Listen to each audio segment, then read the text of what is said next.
Just a gorgeous January day in Puerto Rico. Ideal for a winter escape and some high-level island golf at the Grand Reserve. The pride of the home territory, 17-year-old Kelvin Hernandez, with high hopes going to the weekend, showed a lot of moxie and maturity, headed to North Carolina Greensboro to play college golf. Made a nice move on Friday, birdie at 8 in a round of 68. Hear the cheers. Says he's super happy to see so many people out here. Chasing this man, Luis Carrera of Mexico. He plays his college golf at Central Florida. Won the Canadian Amateur in 2022. Been playing well. You can see it. Here he is for birdie in round 2 at the 6th. Get in. On his way to a second straight round of 5 under 67 to lead at the midway point. On his heels, a runner-up a year ago and one of the best players in the region. Argentina's Mateo Fernandez de Oliveira, one of 4 from the University of Arkansas. Here is Mateo in round number 2 at the par 5 6th. Has a magical short game.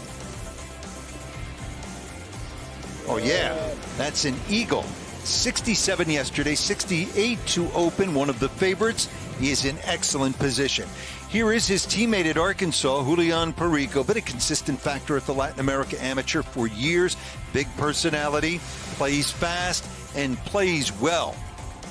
This, his second at the par 5 14th, was absolutely the shot of the day. Legal, go ahead and do that. No, don't do that. It was all about the caddy. That was him, not me.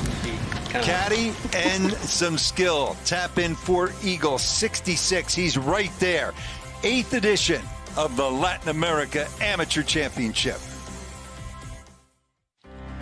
For the first time ever, the premier amateur event in this region arrives in Puerto Rico. Soft landing in the middle of hard winter. Ideal spot for the Latin America Amateur Championship. 108 standouts from 28 countries and territories with talent and dreams. The prize here, an opportunity to play the Masters, U.S. Open, and the Open. Pressure-packed week, life-changing for one. Under the sweet sun in Puerto Rico, it's the 8th playing of the Latin America Amateur Championship.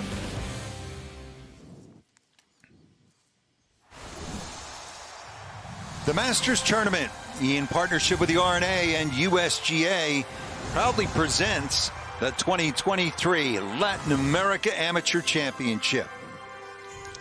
Chasing 83 and 67, it is what we do in the great game of golf, and we have found it in beautiful Puerto Rico. 83 degrees and 67 shooters vying for one of the most coveted titles in amateur golf. Inspiring comeback story on the island after the immense challenges of the last 5 years, and here they are. Grand Reserve Golf Club in Rio Grande. It is on the northeastern side, about 30 miles from San Juan. Open 2006, designed by Tom Kite. Host site early March for the PGA Tour's Puerto Rico Open, won by the likes of Tony Finau and Victor Hovland. Wind is the primary defense. Impeccable condition. Par 72, 7,132 yards today. Rich Lerner pleased, as always, to be alongside 2-time U.S. Open champion Andy North. U.S. Amateur champ Colt Knost is out of the golf course, along with Ladies European Tour professional Iona Stephen, and the one and only John Sutcliffe will have the interviews. Take you out to some golf, and they've been getting after it in the early going. Here is a Julian Perico. Andy, a third shot at the 8th. The 8th hole is a wonderful, shortish par 4. A lot of penalty area runs to the entire right-hand side. And today we've got this back right hole location that, with the wind blowing that direction, we could have some balls in trouble. Kelvin Hernandez dropped a shot, so he's at 4 under. Third shot at the 9th. I love the par he made here yesterday, Andy. He was a very mature player. He played out sideways, gave himself a chance to save a par, which he did. I really do like this young man. 17 years old, committed to play at University of North Carolina, Greensboro next year. Really talented. So de Oliveira of Argentina now with a 1-shot lead. He birdied 3 of his first 4 to get out of the gates. This is a guy who was runner-up finisher a year ago. 34th in the World Amateur Golf Rankings. Second highest rated player in this field behind Fred Biondi, who came in at number 20, and Fred is currently tied for 15th at 3 under par.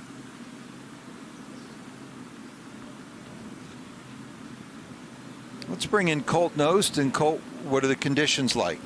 Very similar to yesterday. It's warm, the wind is up, and there is some really nice golf being played so far. Early on in this third round, De Oliveira caught an unbelievable break off the tee, pulled it left, it ran through the bunker and got into the rough with a very nice lie, and got it to here with an outside chance at birdie. But guys, he has been rock solid so far today. All business.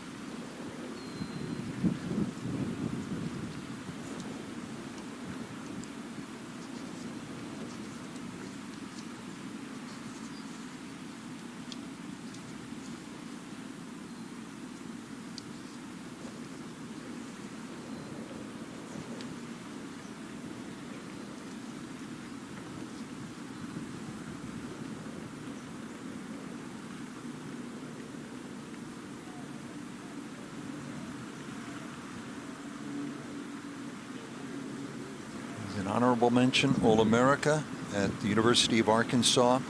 Went 4-0-0 for the winning international side in the Arnold Palmer Cup in Switzerland. And had top 5 finishes, the Western Am, European Amateur, and represented Argentina in the World Amateur Team Championships in France. Well-traveled and can play. So we'll look at our featured groups. Derbez Torres, good player from Mexico. Kelvin Hernandez, you see the big smile. He has, really lighted this place up. Vicente Marcilio, University of North Texas, where Sebastian Munoz and Carlos Ortiz played their college golf. Manuel Lozada, we've seen plenty of him. De La Fuente from Mexico, runner-up, had a short putt to tie a year ago. It didn't drop. He's back and contending again. Carrera has played beautiful golf in the last year. College player at the University of Central Florida.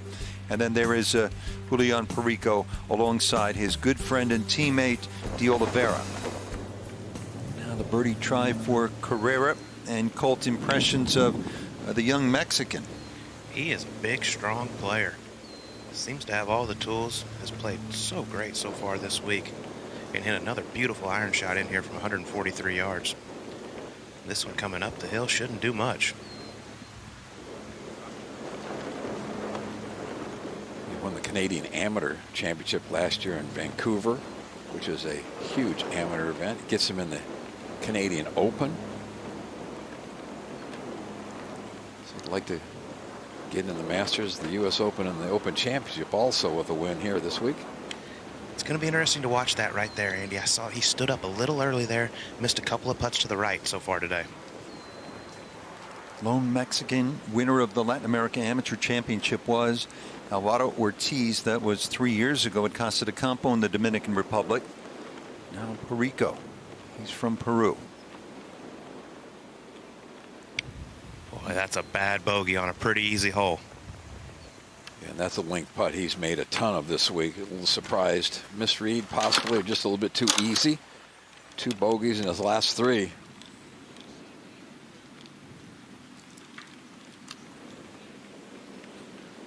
So Mateo Fernandez de Oliveira, and leading by 1 here, early third round of the Latin America Amateur Championship. And Andy, look at how he's arrived at this point. Yeah, he hit a beautiful 3-wood off the tee at the first hole, put himself in perfect position. Soft conditions right now, not a lot of wind. It's starting to pick up. It hits it stiff. And at the third, it's another par 4. This is a much more difficult hole. Back right hole location. Wind starting to pick up. But again, all over the flagstick. Stuffs it in there. Another, we would call that learner length. Not these days. My friends, they get quiet when they see those putts from me, unfortunately. No, nice 15-footer at the 4th. So what a great start. 3 of the first 4. Really a solid player. Does everything well. In complete control. Finished second here last year. He's played a lot of big events around the world the last couple of years.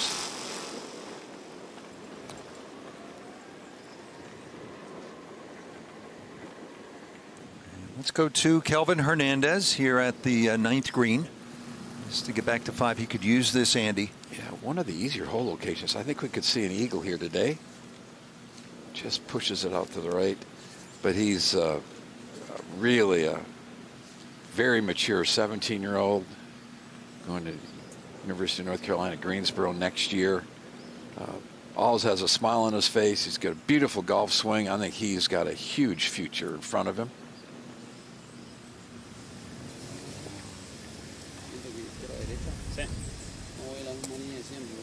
So look back at the ninth tee.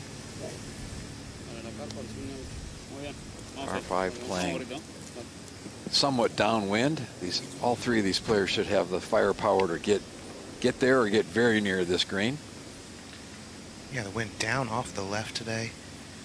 Want to hug that right side. That bunker down the right is about 285 to carry, and this one is headed way right of that. We've seen him hit a couple of tee shots like this week where he just loses the sink in his golf swing. Obviously, with the penalty area down the entirety of the left side, if anything, at the last moment, you're maybe giving it a little shove. Colt, how about this action right here? I tell you what, you hear a lot of instructors telling players to stick the finish. Well, he does that. He holds it just in case the cameras are on him. It's a good-looking golf swing, though. Very powerful. Beautiful look from behind with all the penalty area on the left. This one, too, up in the wind and going even right of De Oliveira's. If you do put it in the rough this week, the main problem with palm trees, the rough is very playable. Perico. This one headed up the very right side, should be perfect. He has the length to knock it over that bunker. He should have no problem reaching this green in 2.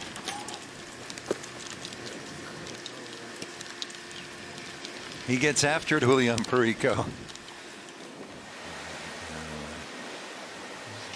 Third shot now at the 9th for Vicente Marcilio. Front hole location, just throw it a little bit left of the hole, let it drift to the right on the breeze. Pretty shot. Yeah, exactly where he was trying to aim that. Fairly easy putt going up the hill. So there is the leader, Mateo Fernandez de Oliveira. Nice easy stroll so far, but I promise you the pressure will ramp up as they get closer to the finish line with all that's at stake here in Puerto Rico.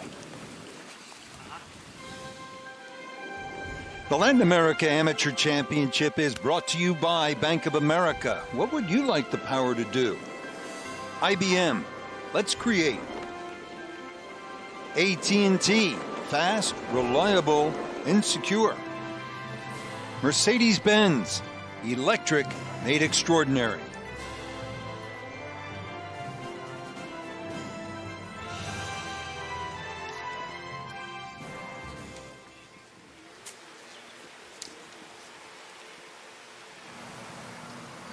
Now this is De La Fuente with his 3rd at the par 5 9th. Oh, very unlucky hitting the flagstick. It probably would have ended up about that same distance, but he said, like, seriously. It's a great look at it. Oh, it hits up quite a bit higher, so maybe that was a good break. He hit about 3 feet up the flagstick. Great birdie opportunity. You can see if you miss the greens on this golf course on the wrong places, you've got some pretty difficult pitch shots. If you miss them, you know, off where you've got some green to work with, very simple up and in. So it's very important to get the ball in the right place if you happen to miss some greens. Now Lozada with his 4th. But no problem. He's another one of the players from Arkansas.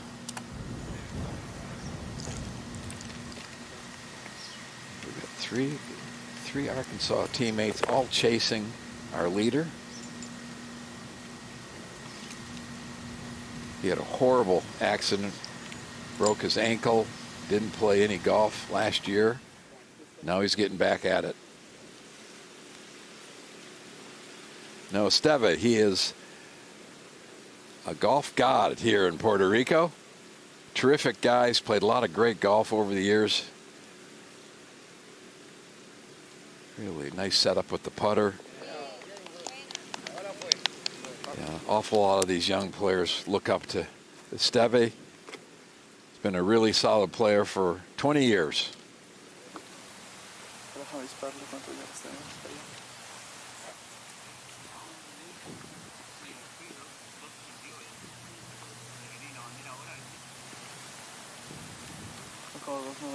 One shot back. Here is a young man from Mexico, Luis Carrera.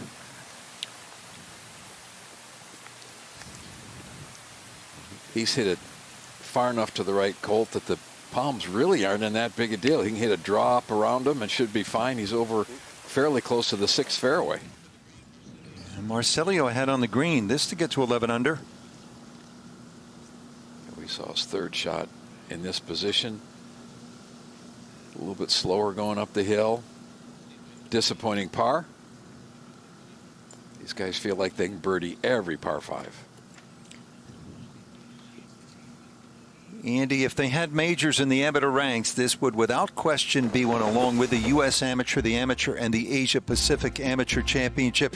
The announcement earlier this week that the USGA would extend a spot in the field at the U.S. Open to the winner of this championship was enormous. Well, it's good for the USGA, and now if you win, you're in the Masters tournament, you're in the U.S. Open, and you're in the Open Championship, plus the amateur tournaments with the USGA and the R&A. What an amazing summer this winter will have. Maybe it will be De La Fuente. He needs a big move. He was close a year ago. Well, that's a start. I think any of the players that are probably still 6 or 7 shots back with 27 holes has a chance. You can make a lot of birdies out here, and if the wind gets going, you can make a few of those uglies too. And leaders can get tight with, as you saw, all that's on the line.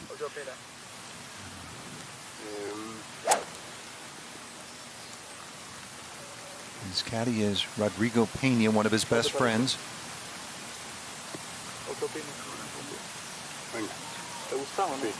What wind is left to right, so hitting a draw up into that wind. Ball won't go quite as far. Colt, does he have enough firepower to get it there from here? I don't think so. They're both right around 300 yards. And they do have clear shots. But unless they catch a really big jumper, I don't think they can get it all the way there. But Carrera's going to give it a go. Where the hole's located, you really don't want to miss this green out to the right of the green. It's a very difficult pitch from there. He's leaning like he lost this one a little right.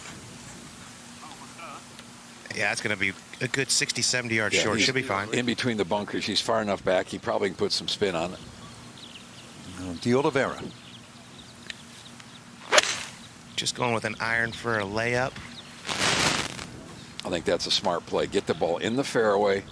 Well, he is in the rough and way back. Well, that's not what he wanted. He probably had to hit it up over the top of the palms. And Julian already gave it a go. He missed it short right of the green. Should be okay, though. Yeah, we can't get the camera there quick enough. You love this about him. He's on go. It doesn't matter where he is.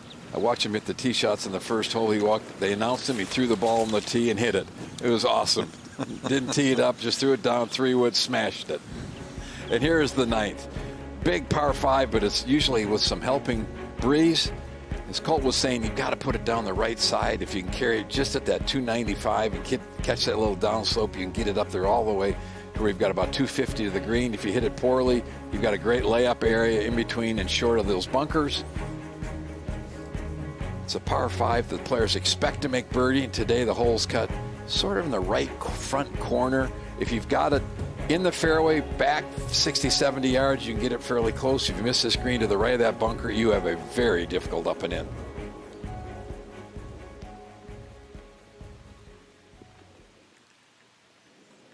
Just an absolute beautiful golf course. Now at the 10th hole, this is the 3rd shot, Kelvin Hernandez. He must have been in some serious trouble to be hitting that big a shot for his 3rd. Flew it right over the top of the flagstick, so see if he can knock in a lengthy par putt. Unfortunately, so far, he's not any birdies, one bogey.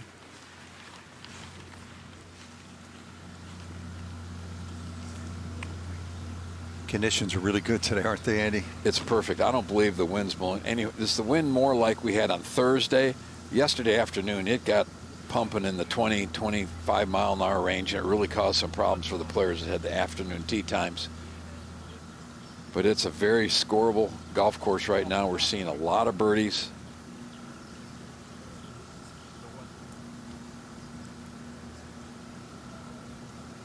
Right now, De Oliveira. Looks like the ball might be sitting down just a little bit. Yeah, Andy, there's not much rough this week, but this one is definitely sitting down a little bit. Looks like one of those possible flyer lies. He has 118 yards. I think to get it close, I mean, he's got to land it just on the front edge or maybe even a hair short. I mean, this would be basically just a full gap wedge. We should be able to put some spin on it. Si está penitas, esa penita, por favor. Igual para. Yo tiro con este para 114. Un swing de 114. No le va a sacar 10 el viento si quiere sacar algo, boludo. Nah, por eso. O el swing de 110 es suficiente, boludo. Vamos con uno, estamos bien. Sí, el swing de 110 al filo izquierdo de la torre o al camarógrafo. Ahora estamos hablando el mismo idioma, amigo. Dale. El swing al camarógrafo. Muy bien. Vamos ahí. 110 al camarógrafo. I think he said, why did I lay it up in the rough? Oh, and we have a pack of dogs on the back of the green right now.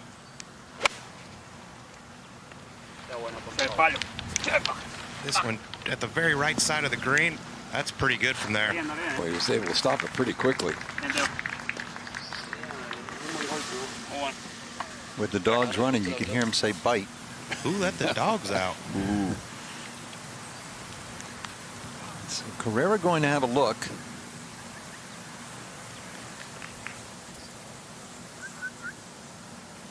Good boys. Yeah, he's in that sort of awkward, you could lob it well up in the air and hope it lands really softly. You can bring it in there a little bit lower with, try to put some super spin on it, maybe land it just off the front green, in between the green and the bunker. I think it's safe to say we know what Amanda Renner's favorite hole in golf is now.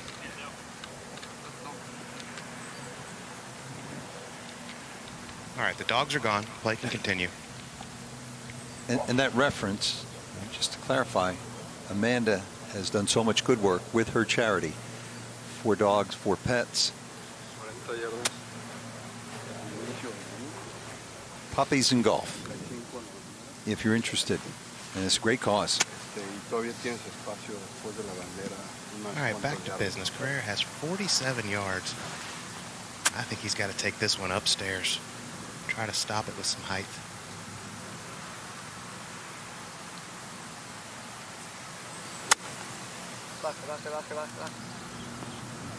Oh, gets it to land soft. Not bad. That was really well done. That was saucy right there.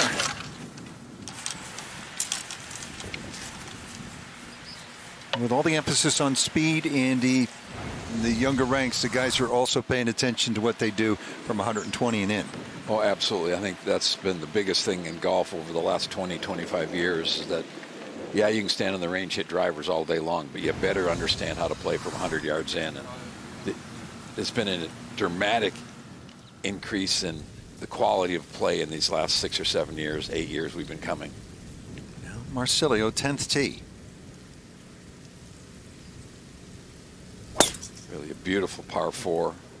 It's been one of the more difficult holes this week. Plays back into a left to right wind. He's hit it well left.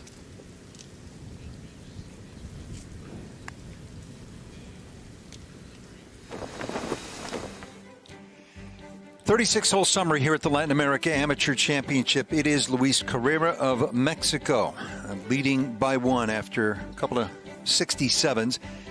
Cut came at 3 over par. 54 players from a field of 108, and they came from 28 countries and territories. Aaron Jarvis did make the cut, as did his brother Andrew. He made it right on the number, and Dad Robin's out following both boys, and that's been a good story this week. Fred Biondi has not had his best stuff, Well, he has really improved since finishing runner-up a year ago. He was medalist at the U.S. Amateur. He also qualified to play the U.S. Open. Derbez Torres at 6 under par, playing the 10th.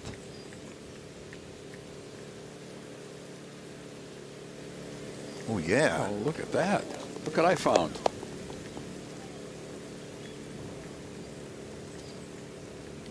There's that short game. Oh, that was for a par too. So what a huge save that was. Now, De Oliveira, Argentina. One player from Argentina has won the Latin Am in the 7 previous playings. It was Abel Gallegos in Mexico a couple of years ago. He has since turned pro. Will have some status on the Corn Ferry Tour. But you think about the legacy of Argentina in golf. It's rich. Going back to a guy I'm sure you knew. I got a chance to meet him, Roberto Di Vicenzo. I played a few times in Central and South America and was lucky enough to get paired with him. He was probably in his early 60s, and he could still really strike the golf ball.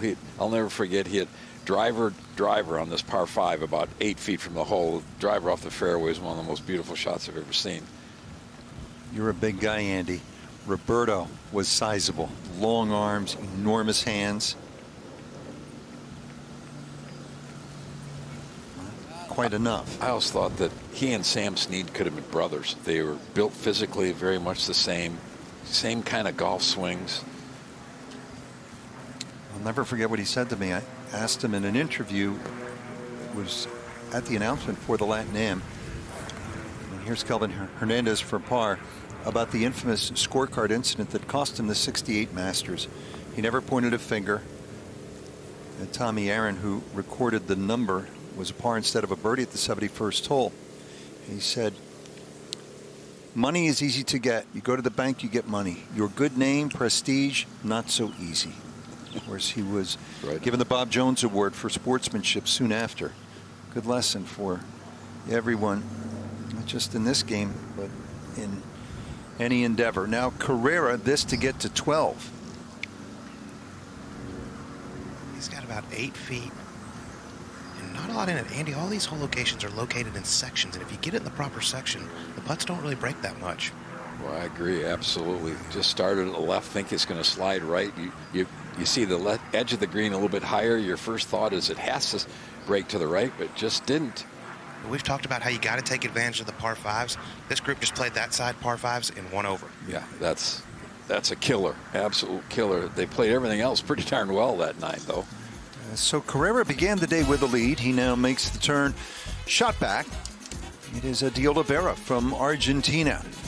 Solid front side at 3 under par. Another youngster from Argentina right there, Vicente Marcilio. 3rd round of the Latin America Amateur Championship.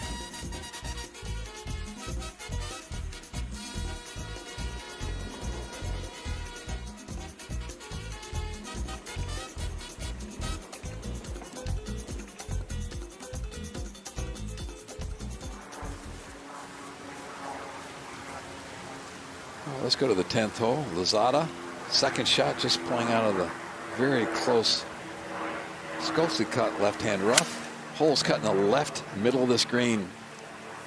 Not much green to play with over there. But that was exactly how to do it. There's a little ridge to the right of the hole. You throw it out to the right, and it'll come down there. Beautifully done. And here is the par 4 10th. Wind will come out of the left most of the time. 281 yards to that left-hand bunker. We've seen a lot of balls in those palm trees on the right. Anything in this fairway is a perfect spot. Holes cut today in the middle left of this green, and actually it's probably the easiest hole location. If you're coming in from the fairway, you can throw it out to the right. The slope on the green will take the ball right down next to the hole. De La Fuente from that right-hand rough. Looks like he's got to make sure he doesn't catch the top of that palm tree in the distance.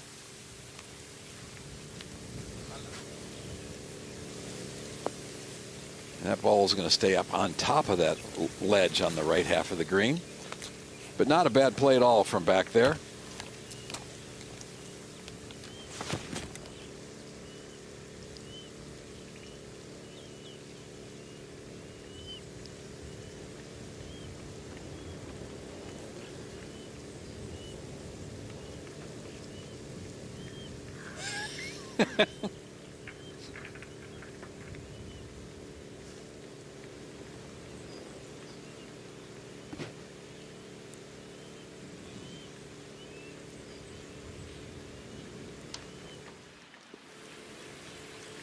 Tenth hole. This is Vicente Marcilio of Argentina. 2 shots back.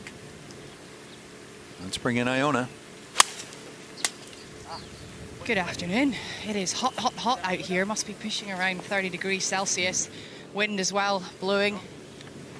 Great shot from Marcilio. He clipped the branch as well. No danger. And if you had to go to Google to translate that, but low 80s right now here in Puerto Rico.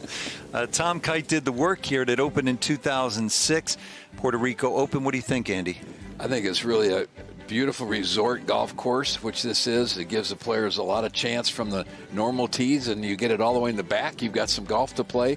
The golf course is designed around the wind, and when the wind blows, it is some kind of test of golf. And every once in a while you don't get the wind, and that's when you see a lot of birdies. Finau and Hovland both won their first tour events here in the Puerto Rican Open. So a year ago we were at Casa de Campo. We're now about 200 miles east of the Dominican Republic. Puerto Rico, a U.S. territory, 3,500 square miles in size, bigger than the state of Delaware, but a little bit smaller than Connecticut, about 3.2 million people. Now they've made the turn, this featured group, and here is the championship leader, De Oliveira, 12 under. And not that it's the biggest change, Andy, but this wind is actually a little more out of the south today. So a little bit more back into the player's face. We've seen a ton of drives go way left. Maybe they aren't feeling the wind. They're expecting it blowing more left to right. But I would say the majority of the misses have been to the left. Yeah, I mean, I think those trees come in on the right pretty quickly, and you can get pretty jammed up, but that was just a big pull from De Oliveira. I think it might have just crept into that fairway bunker.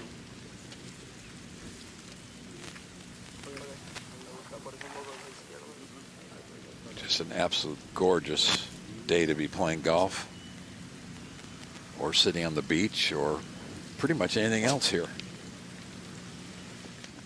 And we apologize for all those in the Midwest and the Northeast that are dealing with winter. Andy, it's also a good day to do not much at all. Yeah, that's the beauty of simple island life.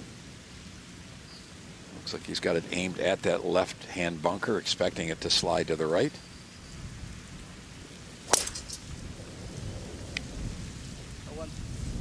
Wind's moving this one a little bit right, but should catch the very right side of the fairway. Yeah, that'll be a good spot to come in from, to that left hole location. Great angle.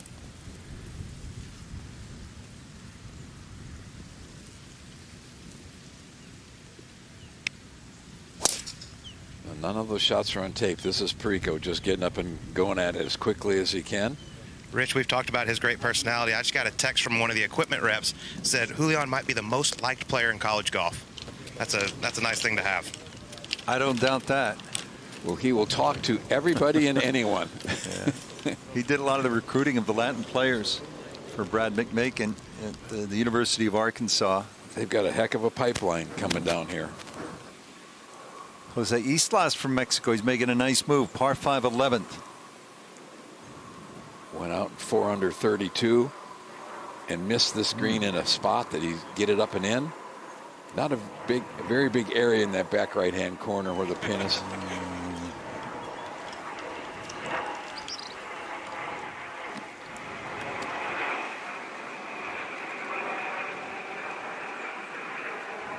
Razorback Pride, Segundo Oliva Pinto, also from Argentina, and then Julian from Peru, Lozada from Argentina, and as well De Oliveira. So John Daly II plays there. Julian caddied for JD2 and his pop at the recent PNC, in fact, the last 2 years. And Pinto is off. He shot 32 on the back nine, so he's now crawling up the leaderboard. He's now currently 2 under par. So all 4 of these guys playing very nicely. Marcilio at the 10th. Fairly straightforward. after a fantastic shot from the left-hand rough. Well, take advantage of it. Beautifully done.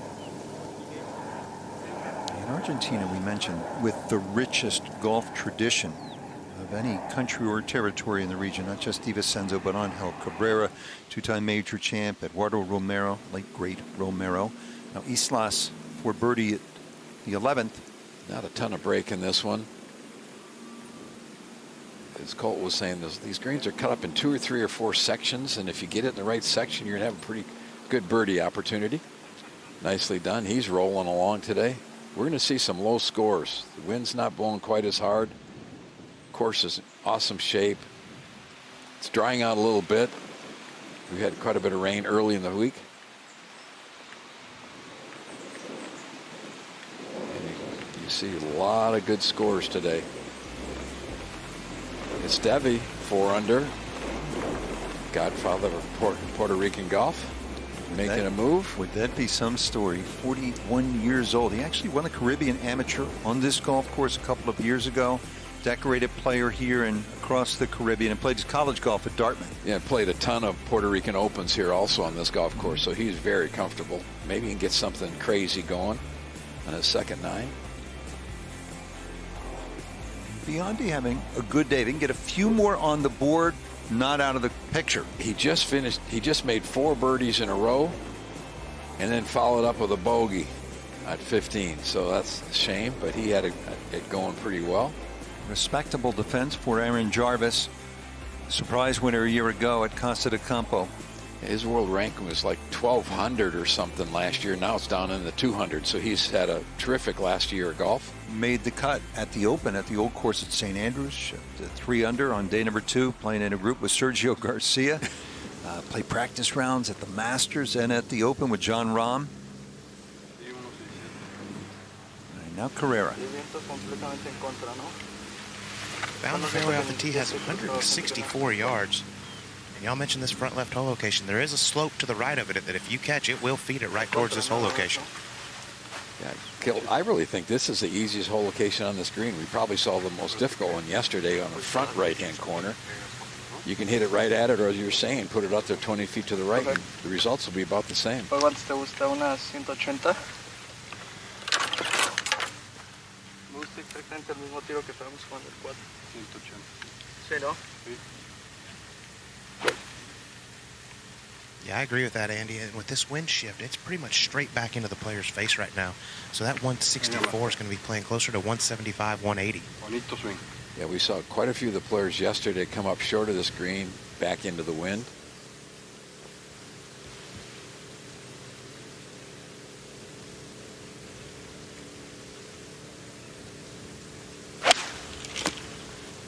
Cierre, cierre. This one flared out to the right and looks to be quite a bit short. Que se dejó venir. Cuando le pegaste, Se dejó venir. el viento.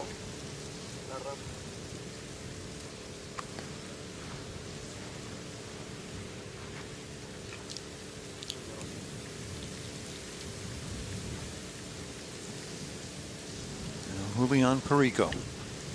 Perfect drive, dead center of the fairway, 150.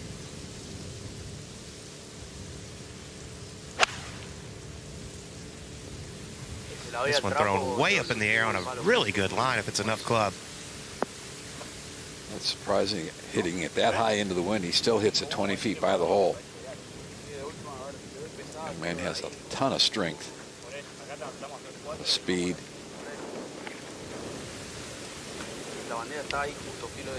Colt, this looks awkward. Yeah, this is not going to be a very enjoyable stance. Ball's going to be way below his feet. Going to be standing outside the bunker.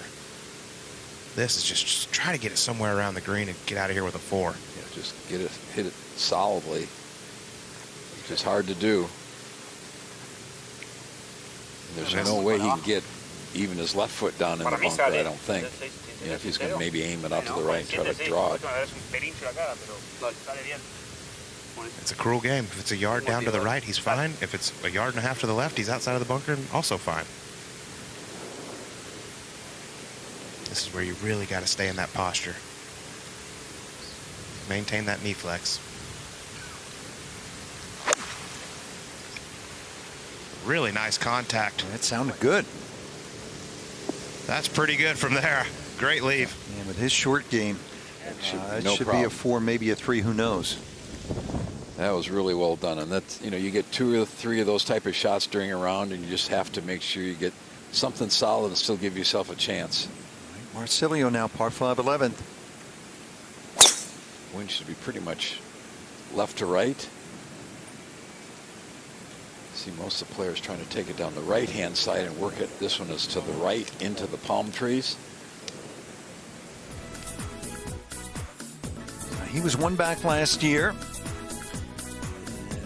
Who knows? Maybe it'll be different this time around, and he can make it happen and look across the water and see Augusta National and Royal Liverpool and LA Country Club North. That's what's on the horizon.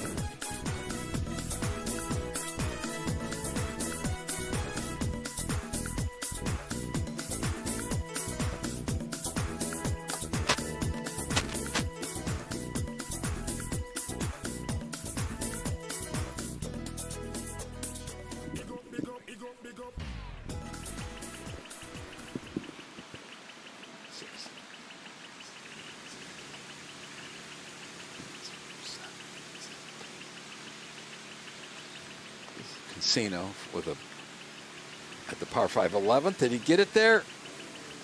No, but good solid putt. 5 under for the championship. Even par today. Love to get something going. They're going to the par 4 12th today, which they moved up, which will be drivable. So we'll see some fireworks there as we go through the day.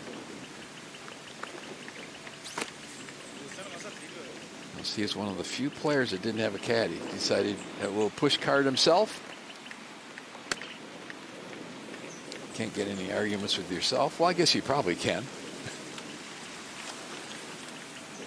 And it's par 5 as a whole. If you put the ball in the fairway, you've got a nice opportunity to get you an eagle opportunity. And unfortunately, you put it in the rough off the tee. You've got a few more issues to make birdie. But here Torres with a really nice look. Should slide a little bit to the right early and then straighten out, coming off the little ridge right behind him.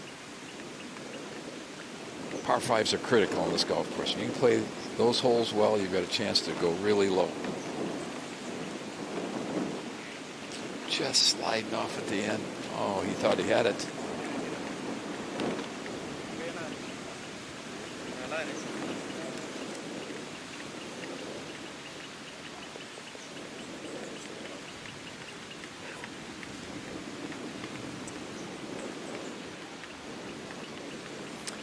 Here is Carrera, 10th hole. He is a shot back here in the 3rd round of the Latin America Amateur Championship.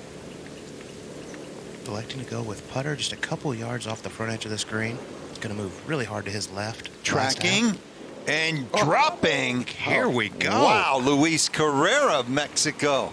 Just like that, back into the top spot. He knew he was going to make birdie when he flared that iron up short of the green. But he has been all over it all week long. Usually the ball hops a little bit coming off the fringe. That one rolled beautifully. Judged the speed. Absolutely perfect.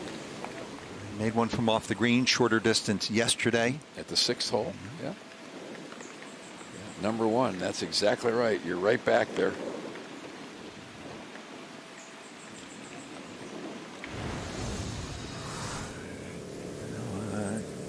Mateo Fernandez de Oliveira. Well, it's no secret. He knows what it does.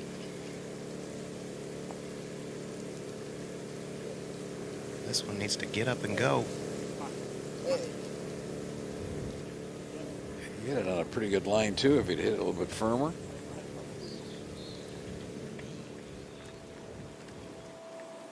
Up ahead to Islas.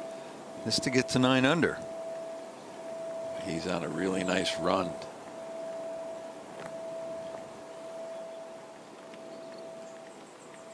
$5 under today. He's trying to get to 6. Didn't happen. He's Some guy who made the round of 16 at the USAM a couple of years ago, so he has game now. Perico to get to 10. Does it have enough? Oh, right in. No, it doesn't.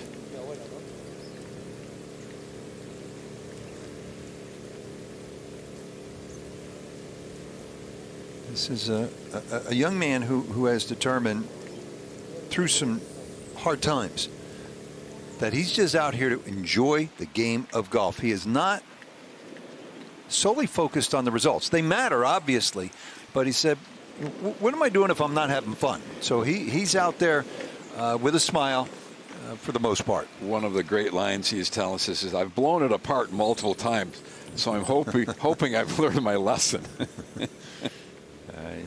Short putt for par to stay now tied for the lead. Yeah, he's automatic on those. Well, look, Andy, you would know, having won 2 U.S. Opens and competed against the greatest to have ever played, if you contend a lot, you're going to blow it apart on occasion, aren't you? Oh, absolutely. But, you know, you have to take those bad situations and try to learn from them. And how about this one? Coming down the slope, plenty of speed, right in the middle of the hole. That's stealing one. That's a bonus right there. That's a holiday bonus right there. Now Marsilio at the par 5 11. Yeah, we saw his tee shot go well right into the palms. So look at this wide open shot. Wind from left to right. Just try to get it started at the middle of the green. I don't know if he's got enough length to get there. Not bad in that bunker. That's doable.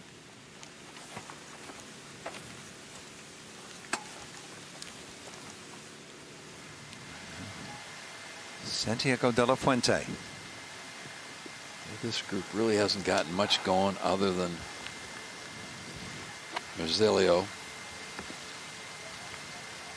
You can see all those palms on the right. You're really fortunate if you have a wide open shot as he just had. Now see if he can start this at the middle of the green, breeze left to right, let it slide left to right.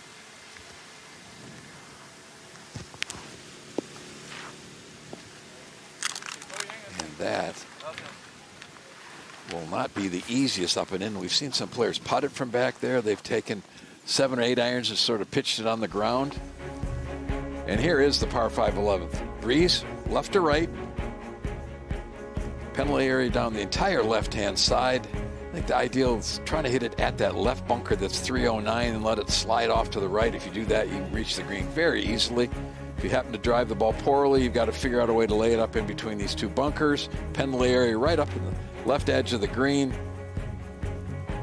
Really shouldn't come into play if with this back right hole location, but anything in the middle of the green, then you're just putting up a little slope to get to where the hole location is. Nice par 5, very doable today for these players. Surely expect to see birdies out of this last group, and maybe even a chance for an eagle.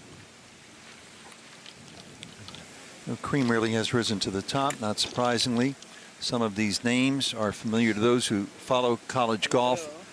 72 players out of the 108 that started, representing 58, either currently or have passed through 58 colleges and universities in the United States. But at the same time, we had 31 first-time players here, so there's that new group of players coming every single year to this tournament. And fertile recruiting ground for college coaches, that's for sure. Yeah, it surely has turned into a huge pipeline, and there are a few coaches here trying to make sure that no one else knows they're here.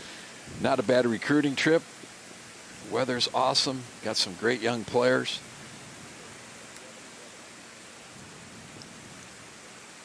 Now Carrera.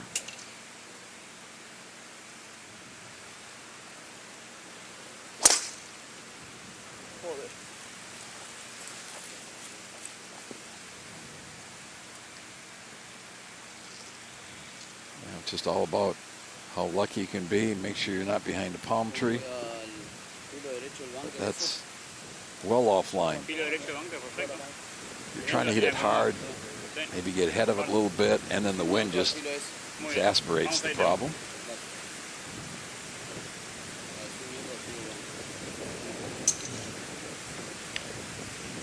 All right, De Oliveira missed it left off the last, missed it on right on the tee shot before that. See if he can find a fairway.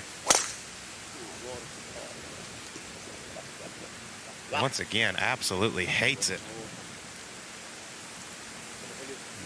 fortunate. It's still on land, on grass. And from there, he's probably going to have a pretty good angle to attack this green. A good caddy knows how to handle him. It's the crazy game we chose to play, though, Andy. You know, one day it feels so easy, the next day it feels like a foreign object. Isn't that the truth? But we did pick it. Well, that's going to be just fine, just in the first cutter off. I'm going to say it picked me and then asked me to leave. It's worked out just fine for you, Colt.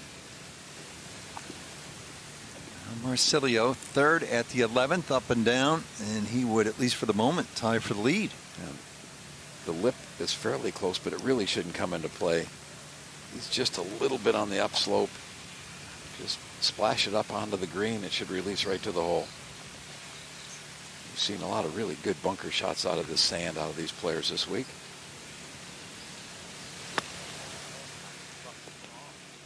Just like that. Beautiful texture of the sand. Carrera re-tee. And this one is headed a mile right. This needs to get out. Catches a tree and drops down. It's in play. It'll be interesting to see where the first ball ended up. This.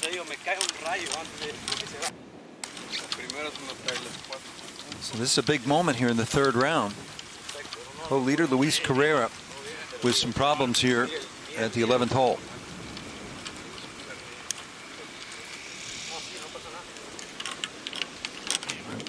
We'll check the status of that first tee shot. Did hit the provisional.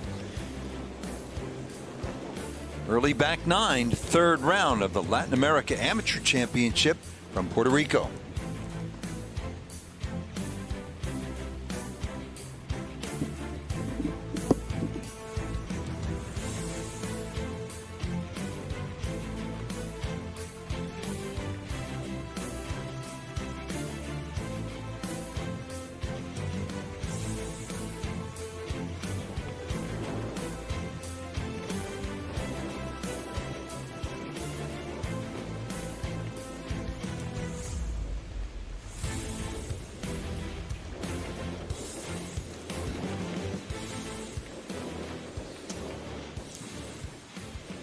Maybe some troubles here for Luis Carrera at the 11th hole.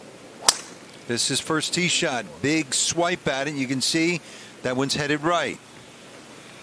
Well right.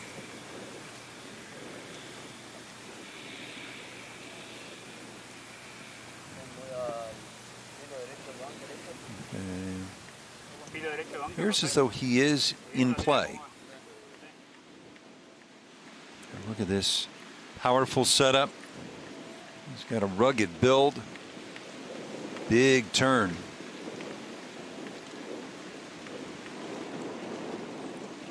And then clear and fire.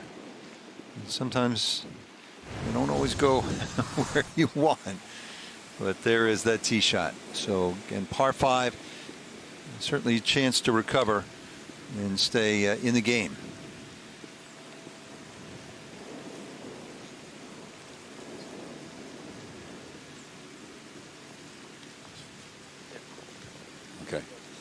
Okay.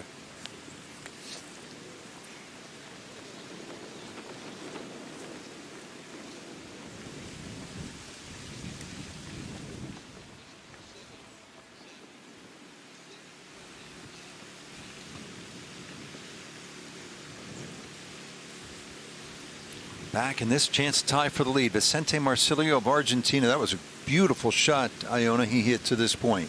Certainly was. He was playing back into the wind, but it wasn't easy. The lie wasn't ideal, so he's playing some really clinical golf. Marsilio has his coach on the sidelines, Juan, the head coach for the Argentinian team, and he is very proud right now watching this young man. Hits it a very long way, great iron game, and clinical around the greens. Played the U.S. Amateur at Ridgewood in New Jersey last summer, St. Andrews Links Trophy in Scotland as well. And so Carrera, Andy, is at least in play. Yeah, very fortunate now. He's trying to hit this one through a picket fence to get it back in play. But Colt, what's he look like? What does he have any windows at all? Well, he's looking out towards the right, and I went over to the ball, and I did not see that.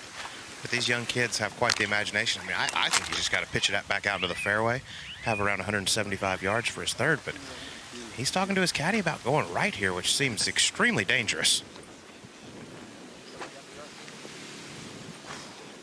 Yeah, ready golf now, trying to improve pace of play out here.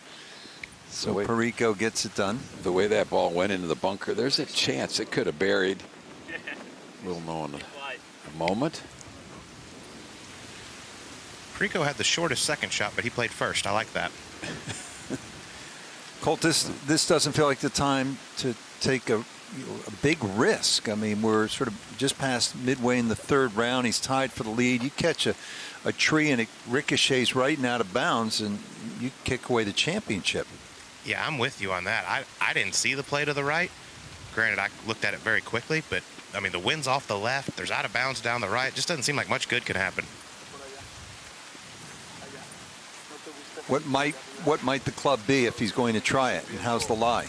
The lie's good. He has about 220 yards to the hole. But I think you'd have to hit a big high hook, and with that wind off the left, it doesn't seem really sensible. He's now looking out towards the fairway, which I think is the much smarter play. All right, two-time U.S. Open champ as we watch De Oliveira. There's something you learned a long time ago. One bad shot's okay. Back-to-back bad shots never work. So get the ball back in play.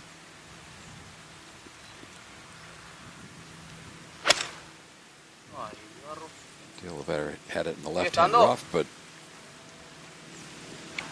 able to get it out in the fairway with a good angle to attack this whole location. Good play getting it back in play. So Carrera now, it appears, is looking left. Colt, the safer play. Yes, this is the much safer play and much smarter play. You know, even if you happen to get unlucky enough and clip on these palm trees, you're still going to be in play. You try to go out to the right and you clip one of them, there's no telling where it could go. I will say, even though it's a pitch out, it's not the easiest. I mean, there's no wide open gap for him. Yeah, we've got a great look from behind. There's one fairly wide area to the left. That's the direction he went. He didn't take a chance going through one of the narrow ones. That should leave him somewhere around 190 yards for his third. You know, there's all ways to make four. Some are just a lot different than others. But that eliminated a really bad score. Here's the defending champ, Aaron Jarvis, Cayman Islands. 235 yards today, but the wind is helping, and the whole location is probably the easiest on the green, right in the middle of the green. Anything short left of the hole will be fantastic, and that's exactly where he hit it. Good play. She'll be putting basically just back up the hill. Dominguez of Chile won the very first.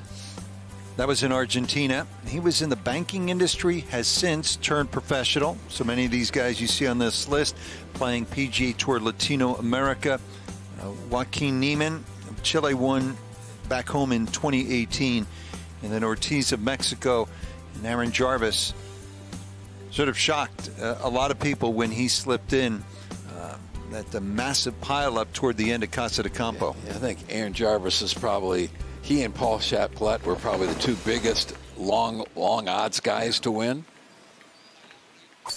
Biondi came in highest ranked in the field at number 20. A couple under today's round. A beautiful shot. Three nice shots at the par 3 17th, excuse me. He had a great chance to win it a year ago. Two late bogeys hurt.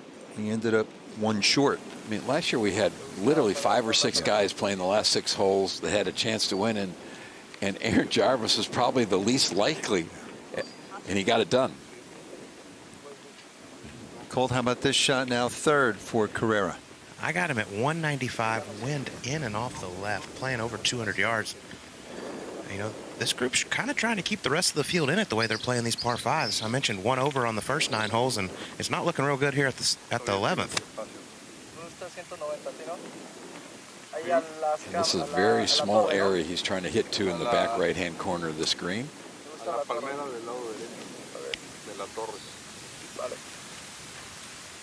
I think he would be happy with anything on the putting surface here.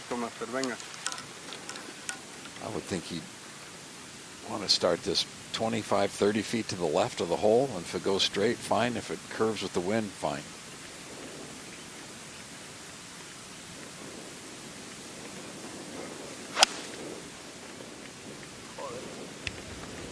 Wind's got it and moving it right. So Carrera making a bit of a mess, but still with a bit of short game wizardry could rescue a par. We'll see. In the meantime, Marsilio is at 12 under and playing the short 12th. They've moved the tee up today about 100 yards, 307 to a front left hole location. This could be fun. Little hole this 12th, and it's that southeasterly breeze. You got to be careful of those bunkers down the right. That ball's well right, but he'll have a ton of green to work with. Actually, if you put it in that green side bunker anywhere near the green on 12, that'd be a decent up and in. Penalty area down the left. Now back at 11. That a sand wedge from 110 and all over it. Almost in it. De Oliveira will have a tap for birdie to get to 13 under. While we have a moment, let's go down to John Sutcliffe. Thank you, Rich. With Álvaro Ortiz, one of only 4 players who've played in every Latin American amateur. Just tell us your thoughts how this tournament has helped develop golf in the region. Well, it's been a great part of my life, being part of this tournament since it started in Pilar, Argentina, and now here in Puerto Rico. It's been great to see how competition has evolved.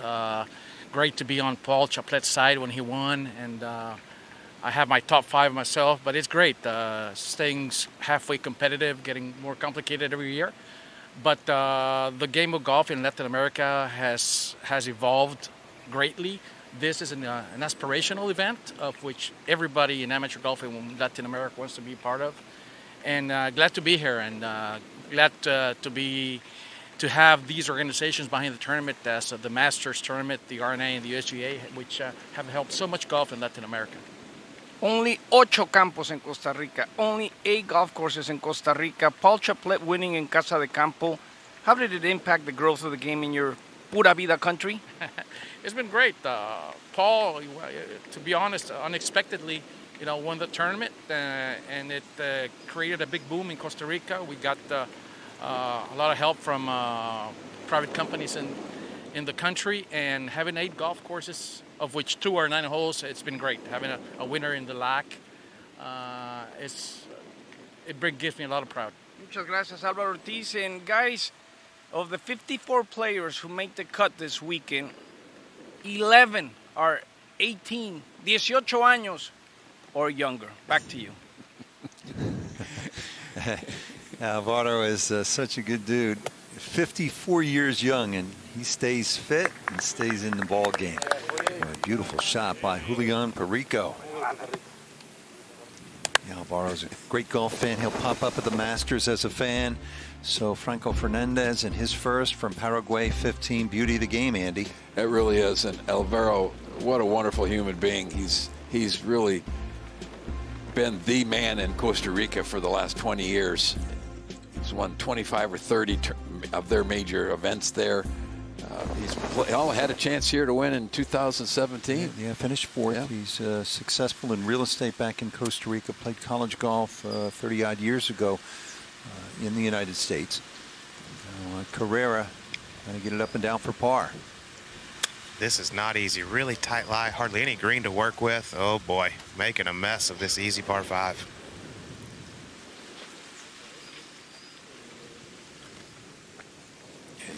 You start making bogeys in the par 5s here, and it's really, really disappointing. Here's a great close-up of a really good lie. He just didn't hit it quite hard enough. See how maybe got it just a smidge heavy.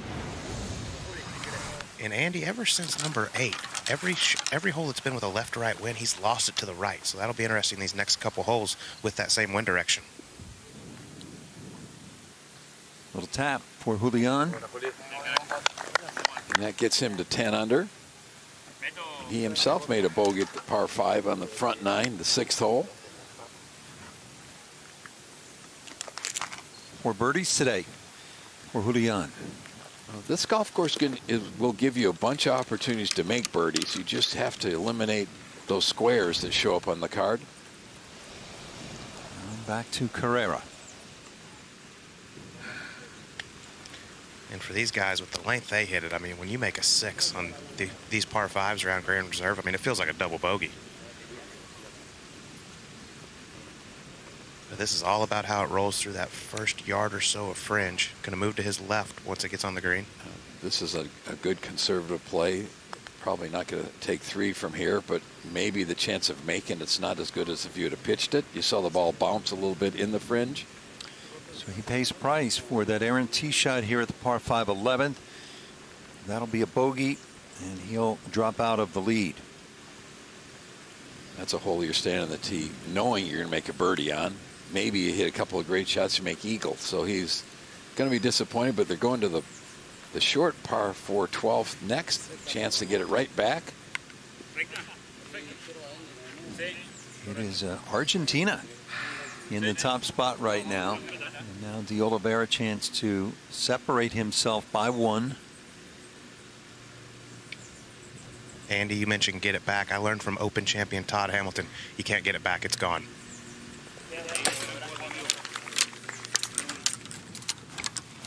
That was an angry Todd Hamilton. But you can get it going again. Absolutely. Good birdie there.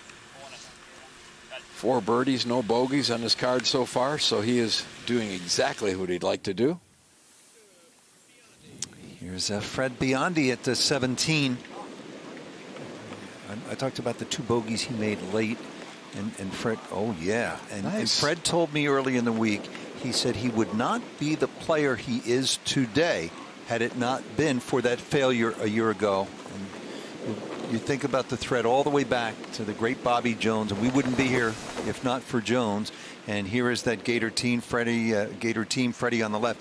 Jones famously said, "I never learned anything from a match that I won." Well, after he left this championship last year, he went and won 2 really big college tournaments. So his game, he did learn and he kept improving. Now Marsilio. Here he is, the 12th. He too a runner-up a year ago. Probably 45 yards or so to the hole. He does have some green. Just get it on the green over that bunker. And let it release down. Boy, big time decel. Trying to be a little careful. Yeah, that was a very poor shot for him. Very disappointed.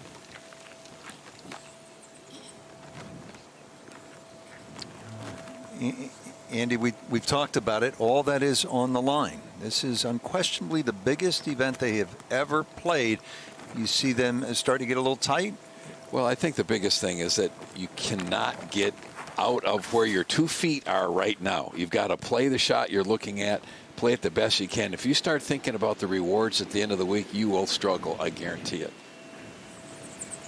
De La Fuente. That was his second shot, so we're going to see a lot of balls around this green or possibly on this green. We'll see some eagles, hopefully.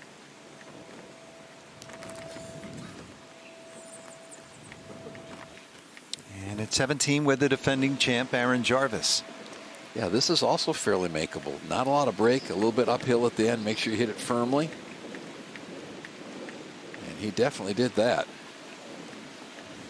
Aaron said they've seen a huge spike in junior golf participation back in the Cayman Islands because of what he did at the Latin Am. Now let's bring in Iona with Marsilio.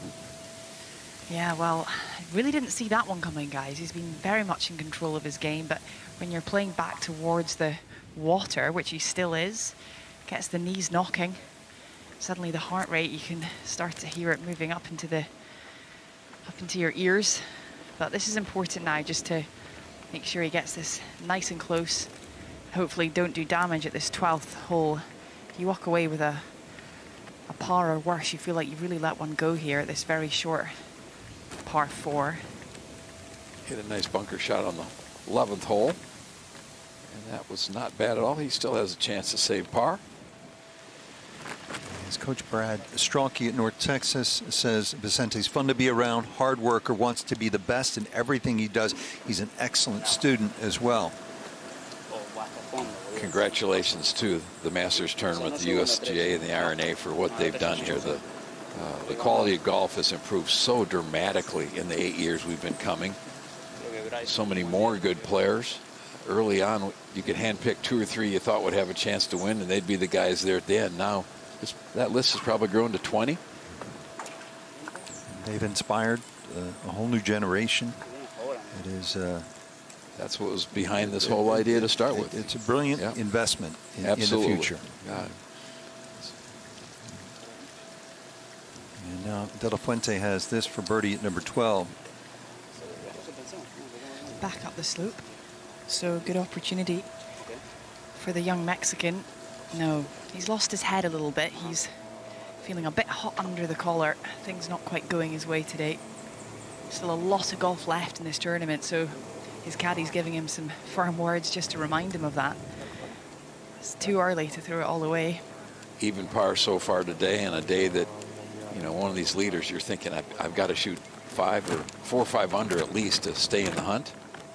I hate blowing an opportunity like that. You can understand why he's so hot. You're right there on a short par 4. You're thinking 3, maybe 2 if you work some magic. But he's still 6 under. He's got, no question, you know, 20+ holes to play. You get on a little run, anything can happen.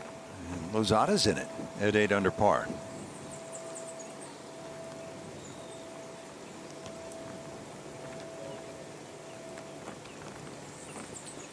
How's his game, Iona? It's been pretty solid, to be honest. All this group, very, very impressive players. Lots of big smiles on the face for Lozada, which I really like to see. But it's very tough, this little hole. You know, you stand there on the 12th tee, you think, right, birdie time. The front of the green kind of lures you in. You misjudge that tee shot, you can find yourself in a very fiddly position. And tough pin position, tucked front left today. So I'm not sure how many birdies have been here today, guys. I imagine quite a few. And this group will be a little bit disappointed walking away from this hole. Yeah, you saw the hat? Pigs. He is a redshirt sophomore at the University of Arkansas. Another Razorback. It's not very subtle. I want that hat. I'm loving it. I want one of those. Yeah, he's made a great comeback after breaking his ankle last year. Yeah, nice to see him here. Motorcycle accident. Nice to see him playing so well. I think he's actually redshirting this year to make sure he gets 100%. He's got a big future.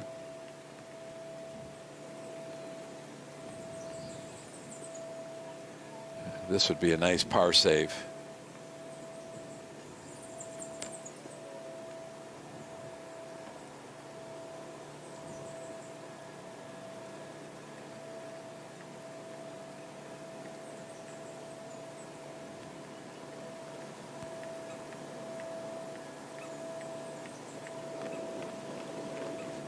This is an important putt, momentum putt.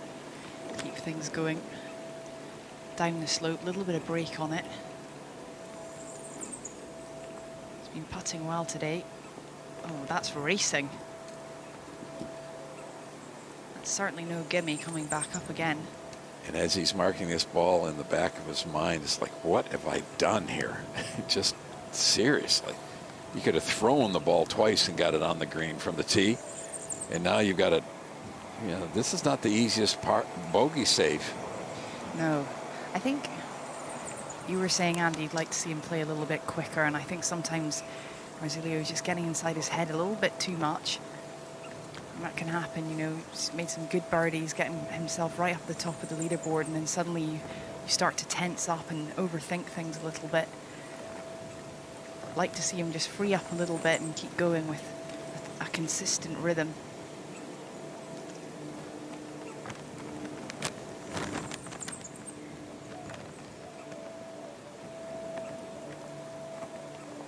That's a good stroke.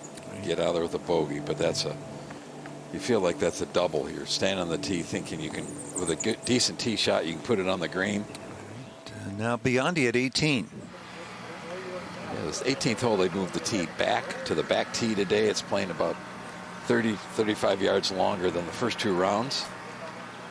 Fred Biondi Really a good golf swing. Back middle left hole location, and he just fired it right at it. He's got a chance to finish up with another birdie. He's already made 5 birdies on the second 9 with 1 bogey, so he is rolling back here. Suddenly, De Oliveira has a 2-shot lead. A lot's happened in the last 10 to 15 minutes. He electing to go with driver. Julian Perico actually elected to lay up. I think he got impatient from waiting. We know he likes to go quickly, but very surprised to see him lay up. Just threw it right in the middle of the green. What a great tee shot. After the poor tee shots we've seen him hit the last 3 or 4 holes, this is a dangerous one, and he pulled it off. Here's a chance now for Mateo Fernandez de Oliveira to grab a hold of this championship, and that I would think is the shot of the day, Andy. So far, to this point. absolutely. That was absolutely a gorgeous swing.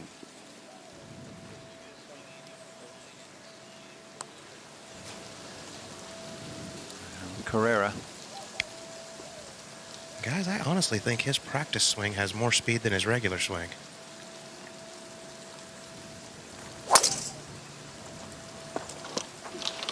That wasn't horse and buggy.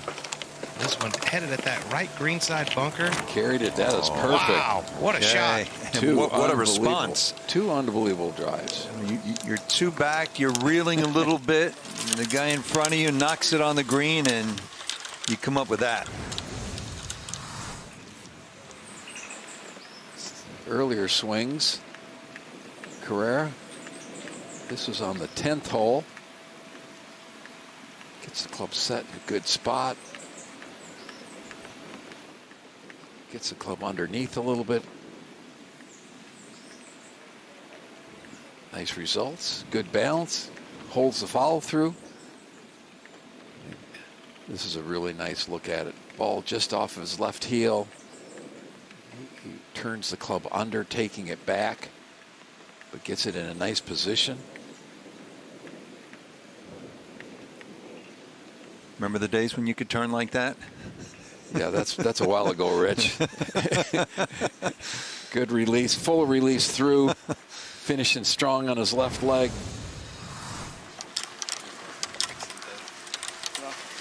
He has a little bit of a movement at the very top of the swing that may cause it going to the right.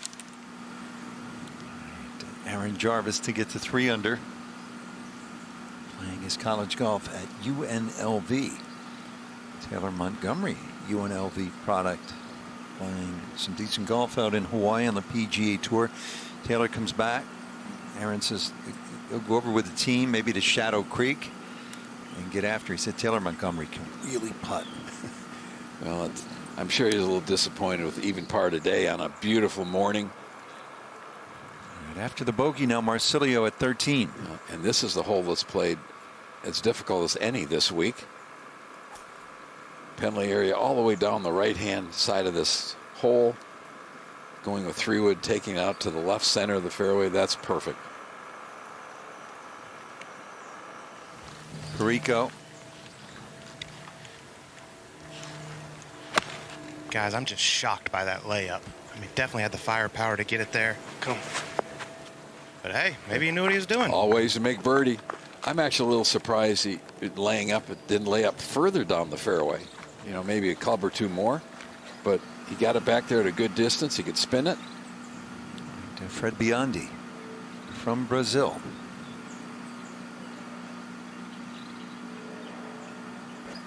Oh, man, that thing just slid off to the right. I think that shocked him that it went that much. But really a nice comeback. 4 under 32 in his second 9 after going out with 37.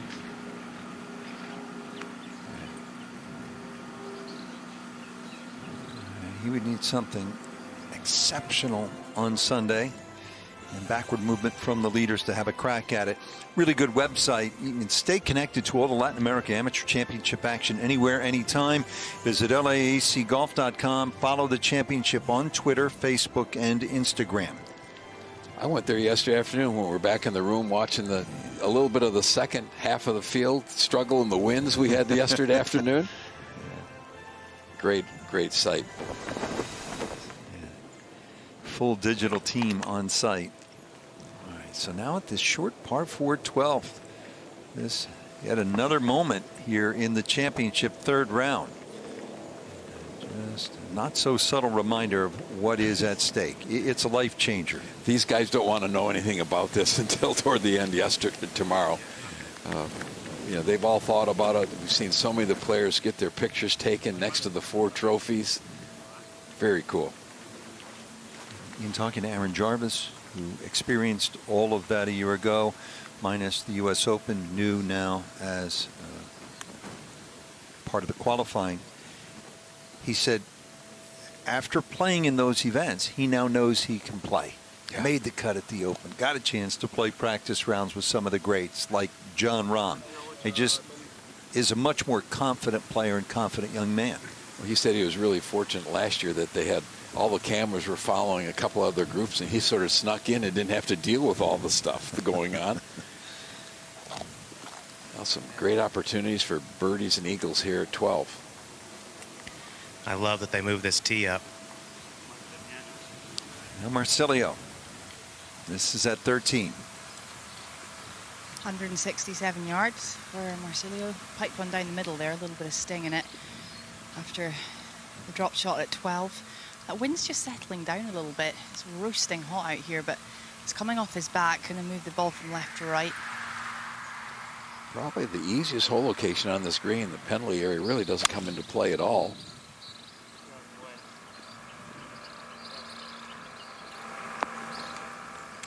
Right over the top of the flagstick. About a 25-footer for birdie. Back to the 12th now. This is the eagle putt for De Oliveira.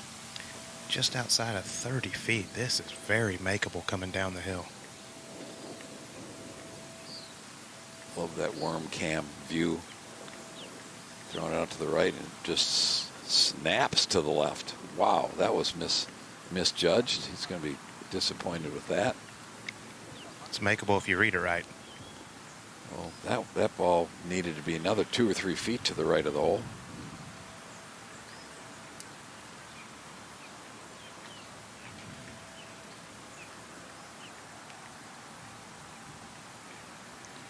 Yeah, Colt, I really do like the idea they move this tee up, and it really is a drivable par 4. Obviously, the guys put it on the green, but there's some trouble just left of the green.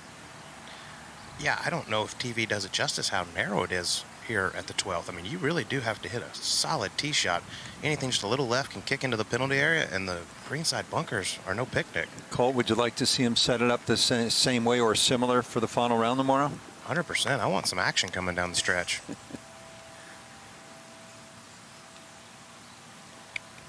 But what a tee shot from Carrera. This is going to be coming down the hill, and as we saw, it should move pretty good to his left. He carried it just over that little part of the bunker that we see 25 or 30 yards short of the green. It popped it, ran it up. Beautiful play. This has got to be a hard breaker about halfway to the hole also.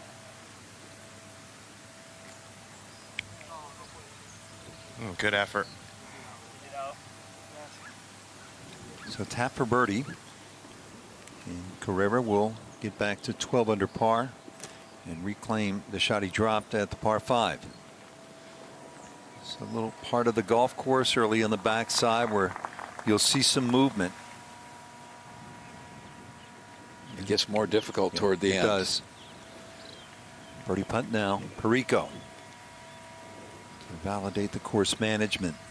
No. Oh boy. And Rich, I asked him why he laid up. He said he thought driver was way too much club.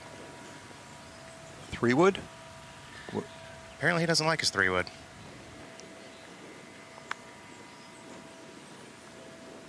Perico's hit it pretty well this weekend. He hadn't made a whole lot. The putts he's made have been that distance, 4, 5, 6 footers. He hasn't made anything from distance at all.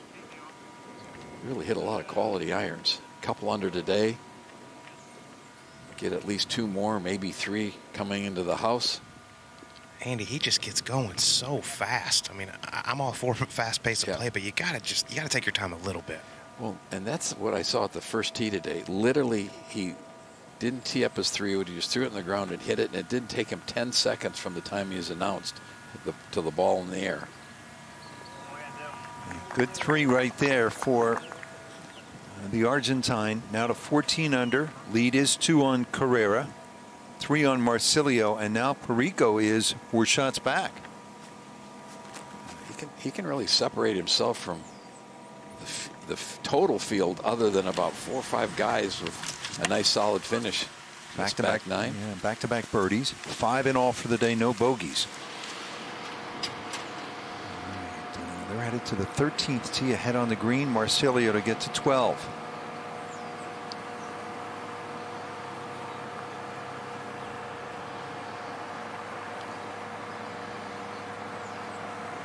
That was not the easiest putt coming off that ridge. Double breaker. And let's take a look at one of the more difficult par 4s in this golf course. Obviously to the right, you do not want to go that direction. Ideally, you'd like to land it right about where that 280 number is, down the left-hand side of the fairway, maybe even into the left rough, not a problem. Keep it out of those palm trees. Some very difficult hole locations along the right side of this green. Today, they gave the players maybe the easiest of all of them, right in the front and middle.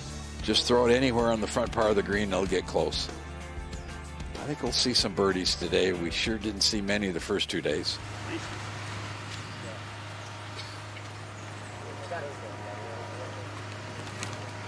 The leader has iron here. This is a driving iron. We saw him hit it at 18 yesterday. He hit it a mile. Probably hit it 280 easily. And Andy, you mentioned the hole location's rather easy, but you've got to put this ball in the fairway. If you put it in the fairway, all of a sudden this is a birdie hole. It does get a little narrow up there around 285, 290. But it's a little more back into the wind today, so this could leave him quite a lengthy second shot.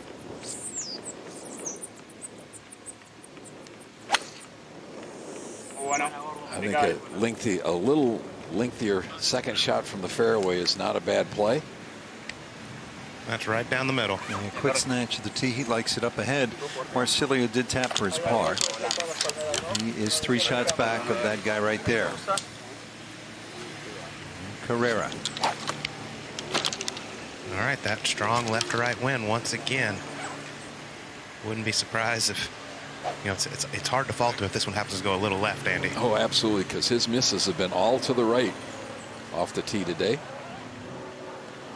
And it's real easy to get sliding with the wind.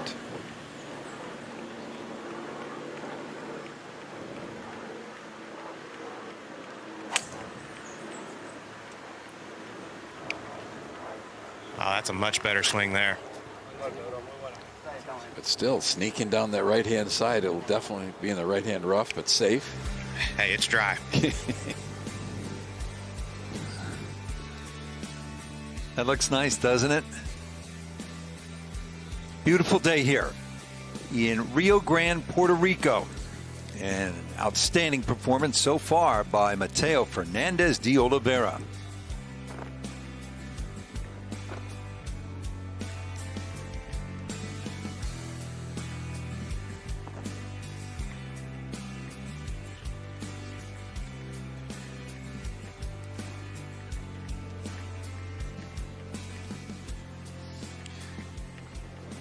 Chance to look at this golf swing.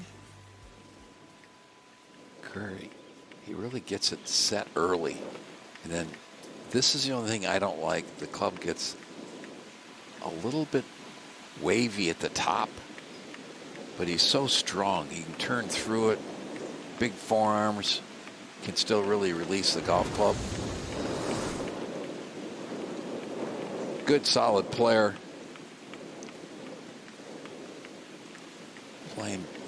He's in his 5th year at the University of Central Florida. Canadian amateur champion last year, which gets him in the Canadian Open. Think about if he were lucky enough to win this week. Canadian Open, Masters, U.S. Open, Open Championship, plus the U.S. Amateur and the Amateur Championship. I think you'd have some trouble scheduling all that. That'd be an amazing summer.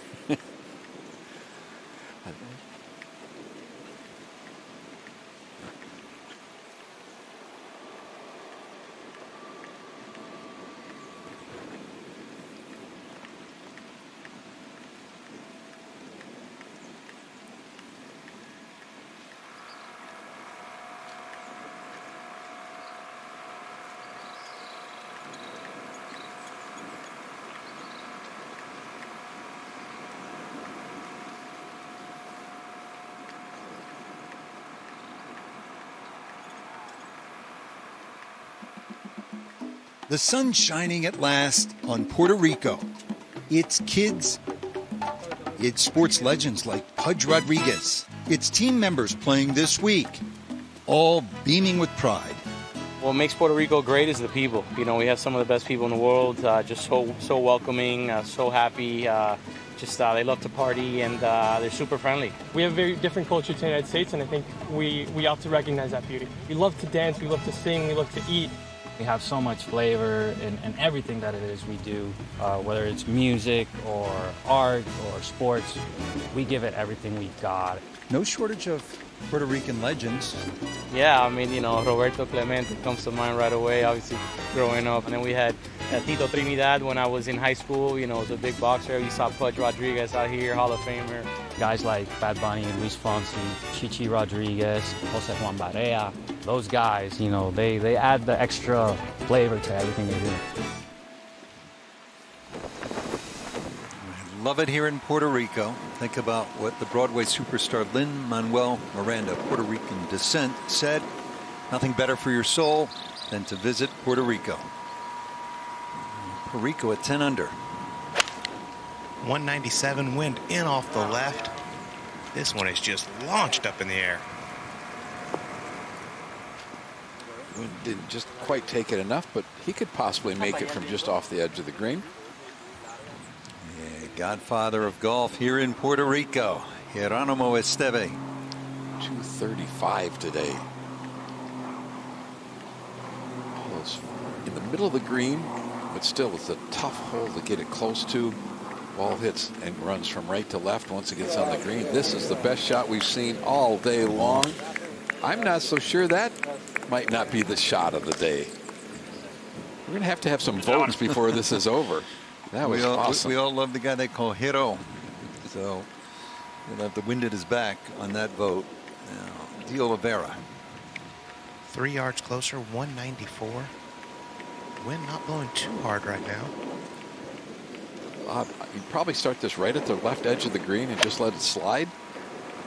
Bringing it in much lower. She's going to get lucky. Got lucky there. It's going to end up being a great shot. Think that was a mishit the way he reacted a little bit? It did come out a little low.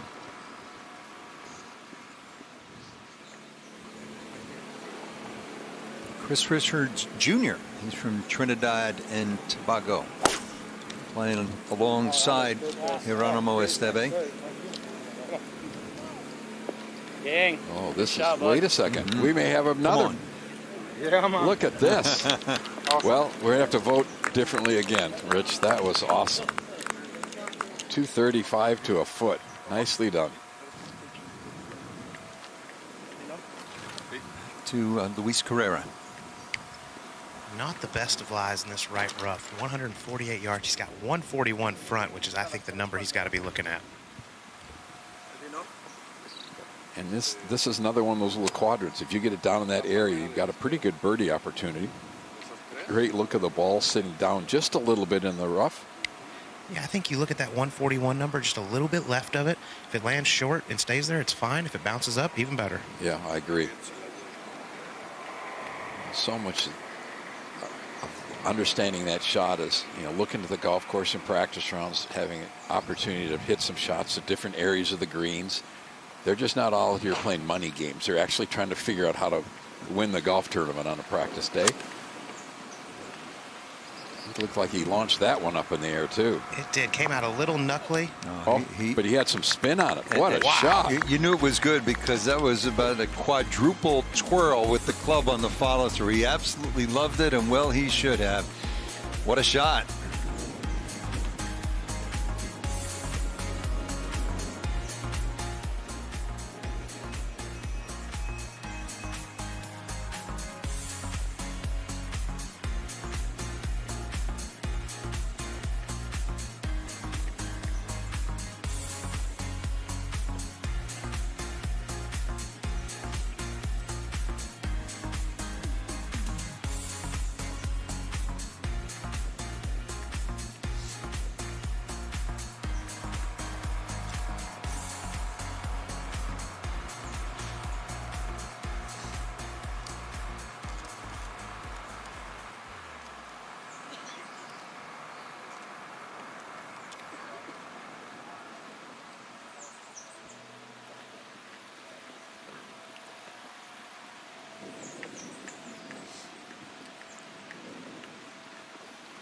What a beautiful look down at the 9th, playing along the mangroves. What an awesome sight. It's been a fantastic week here so far. Weather conditions just perfect. A little bit of breeze yesterday afternoon, but it's gorgeous today. And here is Puerto Rican godfather Esteve. Can we knock this one in and get to 6 under, maybe birdie the last to get to 7 and dream of something special on Sunday? There you go. That away. Played great the first day, struggled a little bit yesterday, and he's brought it right back today. So well done. He's played this golf course a lot over the years. Conditions, look at that. Is that a painting, or is that actually real? Absolutely gorgeous. Mountains in the background. Rainforest only about 10 miles from where we sit.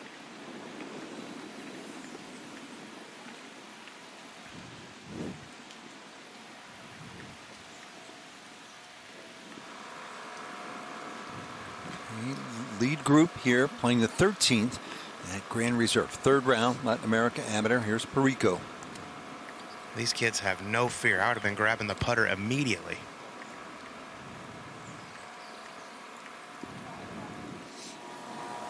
Now ahead at 14, Vicente Marcilio, 3 shots back. This is where we turn back into the breeze a little bit. Shorter par 5 that with not a lot of wind today, most of the players will be able to reach. We almost saw a double eagle here yesterday. Not bad. Pretty simple little pitch across the green.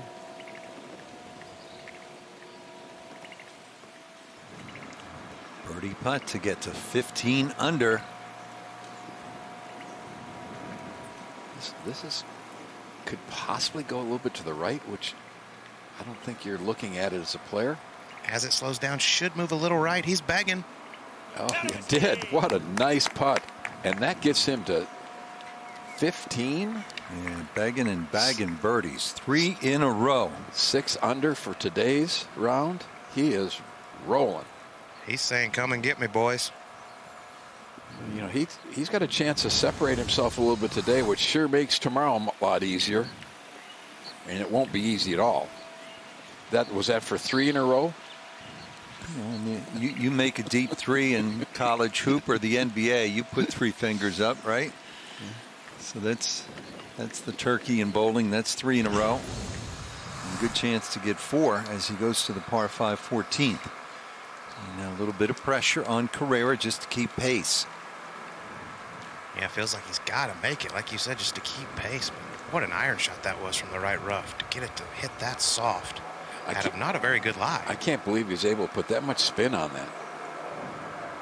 I mean, some of the lies in this rough, I can see that, but not that one. That was a really special shot. Will this sneak just a little to the right or pretty straight overall? I think you can hit it hard enough and just take all the breakout. These greens are just perfect right now. Great look at his left-hand low grip. That away. To 13 under. So he made that bogey back at the par 5 11th. He came right back with 2 birdies. Well done. That's a big putt for Julian. Yeah, he could get away from here if he's not careful. That was a big save. Not happy at all with the 3rd shot from off the edge of the green. Pretty confident on those 5-6 footers, which that will take you a long way in golf if you can make those. Okay. 3rd shot, Marcilio. See plenty of green to work with. It's the type of shot you expect to get within 3 feet 3/4 of the time. All right, so this is Chris Richards at 17. He's 18 years old from Trinidad and Tobago. And this is officially learner length. Yeah, Chris, good birdie, buddy. Nicely done. What a great shot. If I make that, it's like I made a 20-footer. But Oh, anyway, come look, on. you talk about growth of golf in the region. Chris and Colombia's Juan Velasquez were the first players representing the Latin America and Caribbean region to compete in the Junior President's Cup for Captain Tim Clark.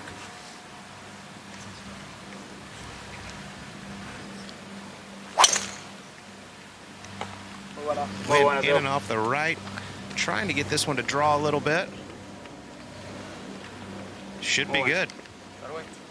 Just into the left-hand rough. Shouldn't be bad. See the razor back on his ball with a little bit of mud also. A lot of rain early in the week. I can say this, it's really dried out nicely. Gold, I agree. His practice swing looked like he was 5 to 8 miles an hour faster than his go swing. Yeah, that practice swing's got some speed to it. So does the real one, though. No, it absolutely does. He should be able to carry it over that bunker if he really gets a good one, I think. Well, it's headed right at it and does cover it. Now that all of a sudden turns into a middle iron into this green. Vicente Marcilio get it back to 12 under.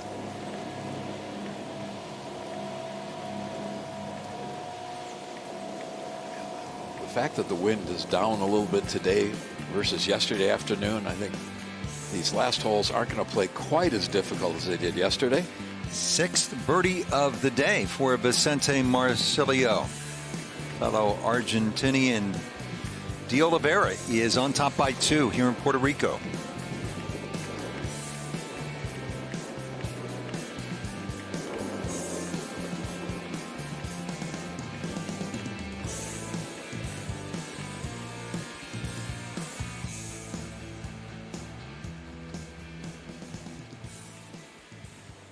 What a gorgeous view. Some nice surf coming down. We enjoyed our surfing yesterday, Rich. Perico now with his tee shot at 14. Just hits an absolute bullet down the middle of the fairway. If he could just make a couple of putts, I mean, he's hit the ball fantastic all week long. Almost got really unlucky yesterday when his second shot, rolling softly, just barely hit the pin and came out. And here's his swing. He really has great extension coming, and then he turns, getting the club back behind him a little bit. It's loaded up on his right-hand side, and then he just unleashes it. Left foot coming off the ground. He's bailing out like you've seen a high inside curveball, but he does it exactly the same every time, and I think that's so important.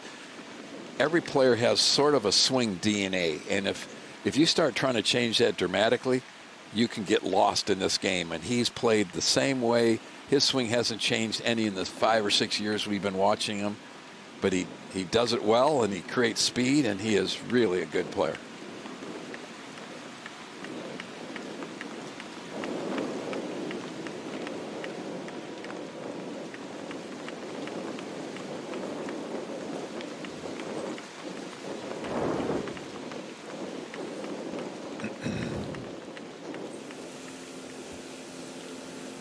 After the birdie at 14, here is Vicente Marcilio at the par 3 15th.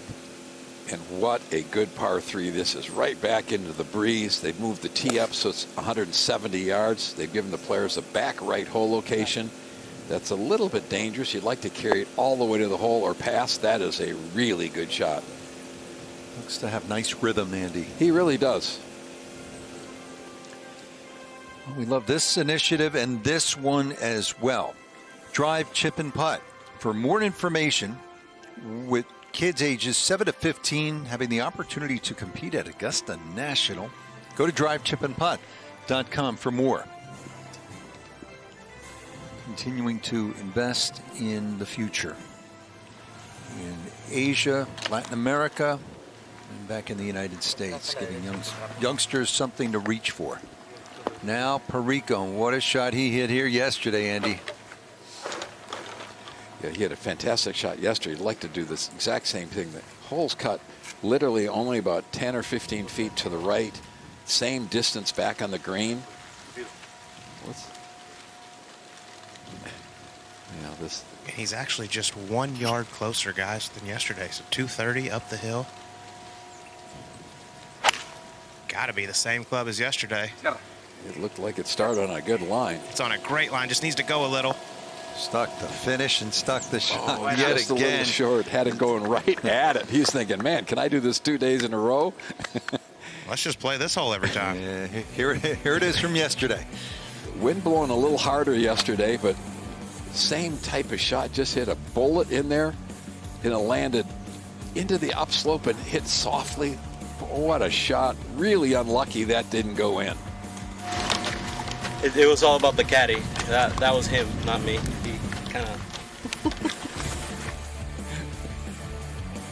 That flagstick's not in. Ball is. I believe it was. You know, that you get just enough wind that it's tight in the hole and it doesn't absorb any of the shock. Not like you're going to have the caddy go. Yeah, go tend it, please. Tend it from 250. I feel really good from 240. Carrera. That from 226. Also really nicely struck and right at it. Big club spin. Yeah, we got a TW twirl right there. Well, that's no more than about 15 feet. What a great, two wonderful plays into this hole. It's not a very wide green. Get it on this green, you've hit a pretty good shot. That was Tiger worthy. That was Tiger at Liverpool in 2006. I walked every hole with him that year. It was amazing. Tell you what, Rich, we saw some big-time club twirls at the U.S. Amateur. Sam Bennett, I put Justin Thomas, Tiger Woods, and also Luis Carrera up there in the club twirl department. That was a little bit of a delayed spin. That was good. Very nice. Winner here gets to go to the Open at Liverpool later this year, in addition to the Masters and the U.S. Open. De Oliveira. De Oliveira has 210 yards to the hole coming out of the rough. Oh, this is no good at all. Low and left. That's his worst swing of the week. And that is well short and left. He's not going to have, I mean, that's going to be an awkward shot. Sort of drop kicked that one, but still 2-shot lead playing the third round here in Puerto Rico.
Got a gorgeous day here Saturday at the Latin America Amateur Championship.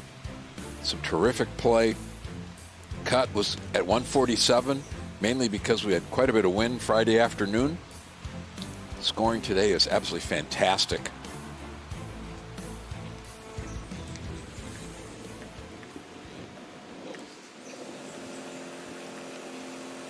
15th hole, Vicente Marcilio of Argentina. This to get to 13 under and within 2 of the lead.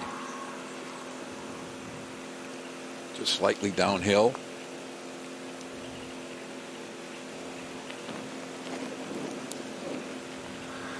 Everything on the green goes that direction.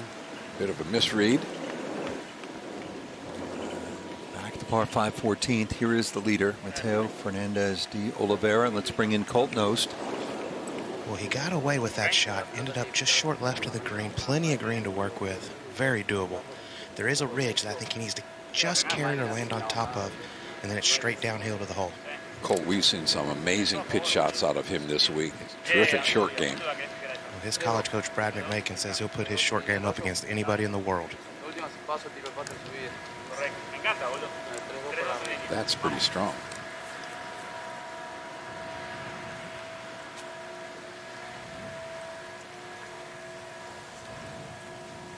Club face open. Send it up in the air. Oh, keep on going. That's so good. Wow, that is special. Coach knows what he's talking about. Here's his caddy, Thomas Marischiti. He echoed that sentiment. He said, it's magical. I mean, how about this run he's on right now? This will be 4 in a row. Well, I think he can handle that one. Here's a nice look. Club face open. Club slides underneath the ball. You can see how quickly it gets up in the air. He's not trying to lift it, folks at home. He's hitting down through it, and the loft puts it up in the air. You're not trying to scoop it up in the air. Richards now at 18. This is a tough, yeah, and this is a tough shot. It's going to, I think, bumping into the hill. And he took it all the way up and had a lot of spin on it. Well done. Very nicely done. A couple of different ways you could have played that. Exceptional. All right. It's an eagle putt now for Perico at 14. Last half is straight down the hill. Should move a little to Get his going. right. Made Come one. on. Dude, he finally made some kind of a putt. I think he needed that. Just played it in 6 shots the last 2 days. You hesitate to say that. You know, guys, 2 putt for birdie, but given what de Oliveira is doing in front of him, that was important. That was timely. Yeah. Up over the ridge, now straight downhill, and it looked good right in here. Yeah, well done. 3-3 at the par 5 14th over the last 2 days. Can we go back and play that one again, please? All set up with 2 terrific drives the last 2 days. Yeah. Andy, there's just certain holes out there, you know, that just fit your eye and you feel really comfortable on. Isn't that amazing how I might struggle on it, but you love the look and I can't stand the look, and that's how it is. And you get in a golf course, you know that, gosh, if I can just get to 12, 13, 14, I can rip those holes, and that's what these guys are doing today.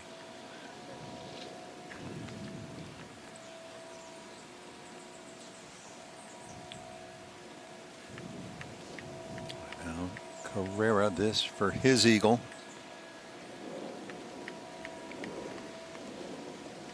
This is the putt right-handers just love. Just going to be a feeder from his right to left the entire way.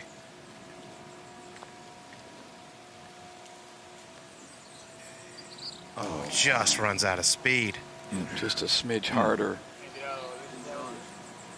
Got a real low camera angle of that putt rolling. The ball rolls just beautifully on these paspalum greens. They aren't exceptionally fast. 10 and a half in the stint. Players really love the speed. They can make a lot of putts. I was going to say, Andy, they're at that speed you can be aggressive, and they're so smooth. Yeah. We've seen a lot of putts go in. Absolutely. And he's birdied 4 of his last 5, and the bogey was the easiest hole of the 5.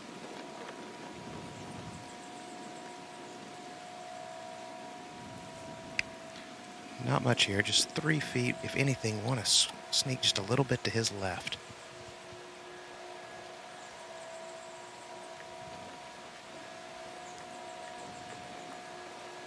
Andy, that little movement with the left arm down just before he puts it on. He's trying to make sure that he gets his shoulders square. And from there, his arms can just swing beautifully. And yeah, he really has a nice putting stroke. Just to promote a feeling. Yep, absolutely. Get squared up. How you guys doing? Geronimo Esteve now par putt at 18. Should slide from his right to left. And it started at left. And a disappointing bogey after making birdie at the tough par 3 17th to give one back at 18. That's his a only hole that, you know, with a good tee shot, he's hitting a 9-iron or so into. And his only bogey of the day. Excellent round, 3 under 69. Esteve for the moment, impressive. Tied for 10th. Puerto Rico, 9 players, most of any country or territory to start the week. 7 made the cut. Great week for Puerto Rico all the way around. Now Marsilio.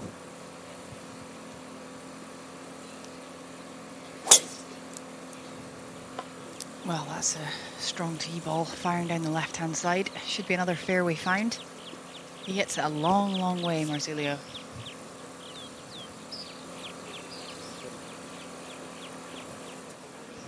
Now Chris Richards Jr. Saved par after that really nice pitch from down in that low area. There's more slope in this green going that direction. We've seen almost every putt missed on the low side.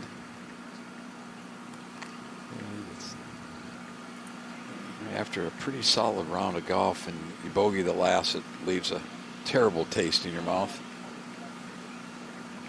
Mentioned that International Junior President's Cup in singles in North Carolina. Chris beat 3-time drive, chip and putt national finalist P.J. Maybank III. Here is that team captained by Tim Clark, former Players Champion. And so Chris went 2-1-0 as a member of that team. He and reigning amateur champion Aldrich Podgeider of South Africa won a foursomes match together. What a great experience to get that team experience early on. They take great care of the kids. I was around the Junior Ryder Cup when it was at Whistling Straits, and it was just a blast for these kids. Oh, what a nice shot that was at 15. This hole's caused players all kinds of trouble. That's another way in which you applaud the Masters tournament and the governing bodies. Just so many carrots out there now, whatever the level, whether it's drive, chip, and putt, or a junior international President's Cup team, the Latin Am, with a chance to go to the Masters, the U.S. Open, and the Open, on and on it goes. You know, generally people ask, would you like to do this all over again? He said, heck no, I've had a great run, but nah, I think I'd love to go back and have these chances again. Yeah. Preco really on fire right now. And Rich, this group got told to pick up the pace, which Julian looked at the referee and said, it's not me.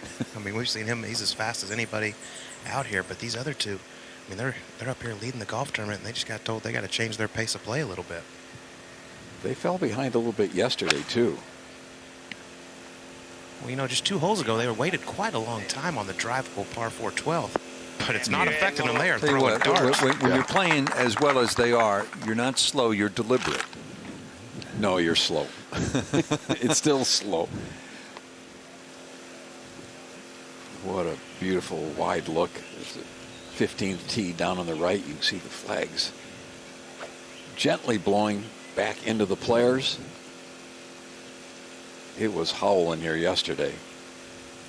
I'm guessing it's maybe 10 miles an hour right now. It might have been 25 yesterday afternoon.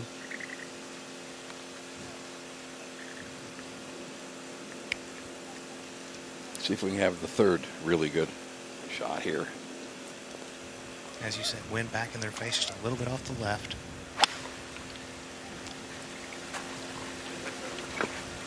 Really nicely struck, just a little left of the hole. Oh, but doesn't get over that ridge. 3 good shots. If that ball carries another 2 or 3 feet, it's going to be stiff. Just straight down the hill to the hole location. A little extra pep in that step after being told to get going. Now Marsilio, let's bring in Iona. 129 yards is what Marsilio's left after that peachy drive. He's hit it over 300 yards off the tee there. Aiming a little right. Prickly pin, this one at 16. Got to be really careful. You're going to see most of the players hit it out to the right there. Just because if you miss it left, it's not a good place to be. Tough way to make par if you miss a green to the left. Arkansas teammates, here they are, De Oliveira and Julian Perico. So we told you that Mateo finished runner-up a year ago at Casa de Campo. Joaquin Niemann, year after finishing runner-up, played that sensational final round back home in Chile to win the title. Alvaro Ortiz back-to-back as a runner-up. Then he won at Casa de Campo. And maybe for Mateo. Has been some round. Yeah, worthy of a fist five, that's for sure. And the last 4 holes tearing it up. Well, anytime you make 7 birdies in a round and you still have some more opportunities with no bogeys. His short iron play has been terrific. We saw highlights when he started the show where he hit it within a foot or two a couple holes early in the day. There at 11. And now this tee shot at 12. 305 today. Penalty area on the left, bunker on the right, only about 15 yards to hit it in. He flies it on the green and stops it in about 10 feet. What a shot that was. Not a big guy, but a lot of pop in that one. And now at 13. Putting down the hill at 13, hole that we didn't see many birdies the first 2 days, taking advantage of an easier hole location today. Talking about his coach at Arkansas saying world-class short game. And he stepped in and hit that gorgeous pitch shot. Easy tap in for birdie at the par 5. That's 4 in a row. And so he's 7 under. The best round of the week so far in the championship is 6 under 66. Has a chance to get past that easily. This 15th hole has really caused the players problems the first couple of days, and with the wind dying down, they moved the tee up some, and with not much wind, playing 170 yards today. Yesterday they played the front tee, and the wind was so strong they're hitting longer clubs at 158 than they did today at 170. And Carrera missed his landing spot by about 3 or 4 yards, and it would have caught that downslope and fed right to the hole. Does he have to be careful that this could possibly get away from him going down that hill? No, I don't think so. I mean, it's definitely down the hill, but the greens just aren't fast enough to have to worry about that. But the big thing is the first couple of feet, it's going to kick it hard to the left coming off that slope, and then should work its way back to the right as it starts to slow down.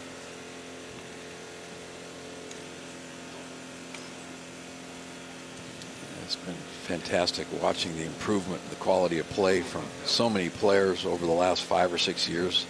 We've seen a lot of these players grow up in this championship. Put it this way, if he goes on to win this week, this putt in April will be much faster. You think? See if he gets it far enough out to start. Not bad, judged it well. Green's running 10.5 on the stint here. Can't get him too much faster because of the gusty winds that are typically felt here in Rio Grande. Now Marsilio to get to 13. Pretty much just up the hill, going to the left a little bit, and boy, he's run it by a good 6-7 feet. Islas from Mexico. This birdie putt at 18. He's had a wonderful day of golf. This for 7 under for the round. Just misses, but what a great 66 on a Saturday, finishing 9 under. De Oliveira to get to 17 under for 5 in a row. Moving from his right to left, this man is on a heater. 5 in a row.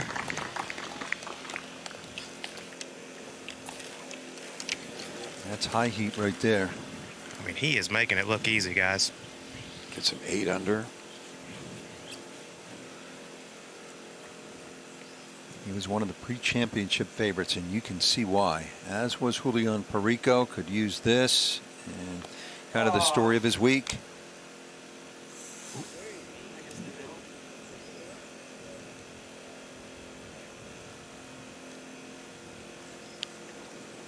They only putt of any length he's made was the eagle in the last hole. He's hit so many quality shots. Just take a deep breath. You still have a lot of opportunities. So often being the chaser coming down Sunday is a lot easier than being the leader. Well, and Andy, I mean, he sees these guys that he's playing with just making it from everywhere. Yeah, exactly. It's got to be frustrating for him. Absolutely. Mentioned yesterday, Luis Carrera, just the way he's built, rugged guy, reminds you a little bit of Mexican boxing legend Canelo Alvarez. He almost took one on the chin right there. That little putter swipe from Julian. Well, I got his boxing name for you, Rich. Luis the Terra Carrera. Run it by him. I like it. Loses ground first at the par 3. First par in the back 9. Be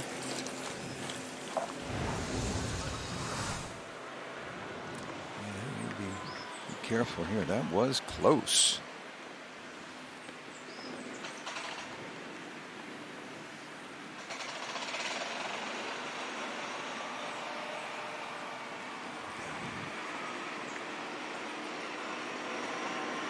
You have to learn to duck and move if you're a fighter.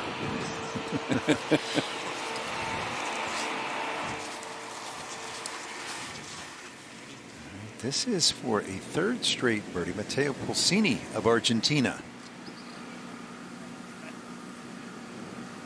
Yes. Perfectly judged. We haven't seen many people read this 18th green well.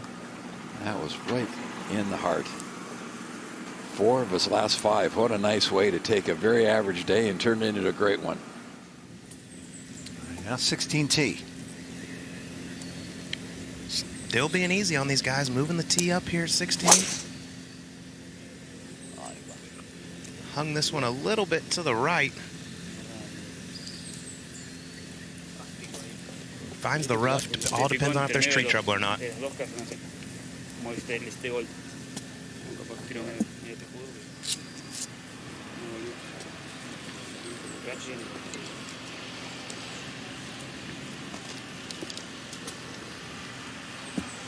So often when rules officials come up to a group and have them speed up a little bit, they start struggling. These guys just keep making birdies. I think Perico's just got to be very careful here not to, I mean, we know he likes to get going fast. He's just really got to take his time, be patient, even though they have been told to pick it up, because it's definitely not his pace of play.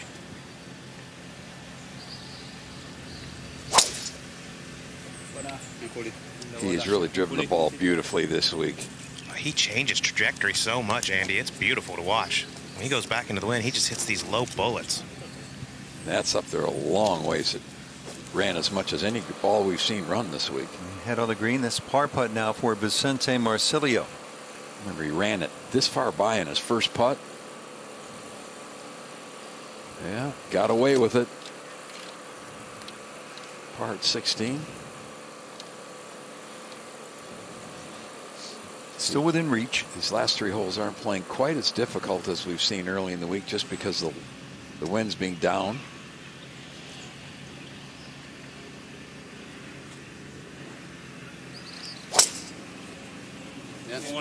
Looks like he launched that one way up in the air. Launched it and loved it. That's a good one, but a good 30 yards behind Perico.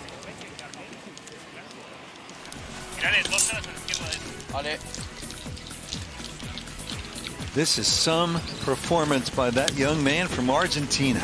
Mateo Fernandez de Oliveira has made 5 consecutive birdies and has a 3-shot lead here at the Latin America Amateur Championship.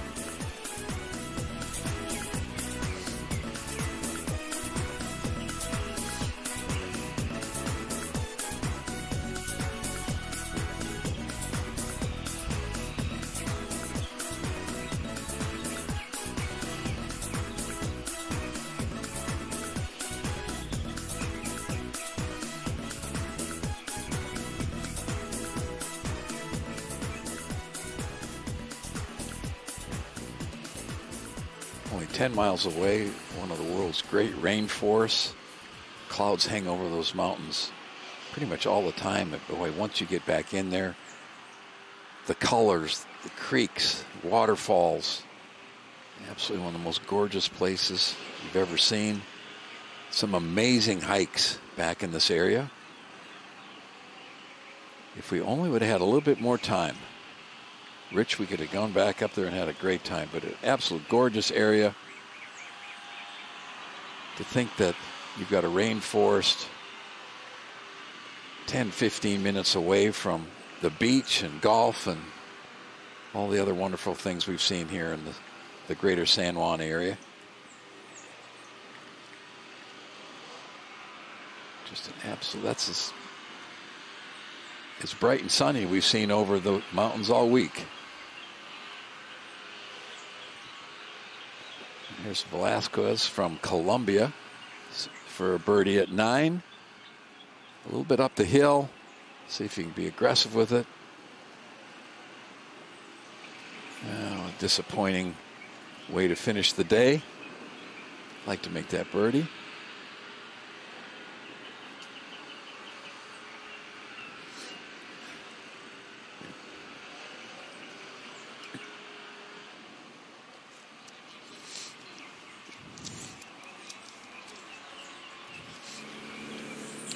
Seventeenth tee. This is Vicente Marcilio.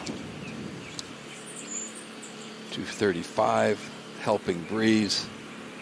Holes cut pretty much in the middle of the green. We've seen some terrific shots here the last couple of groups.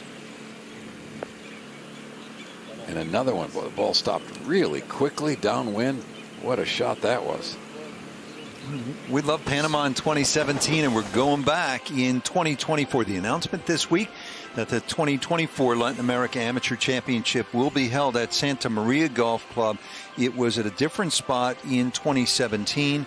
See Miguel Duran, president of Panama Golf Association.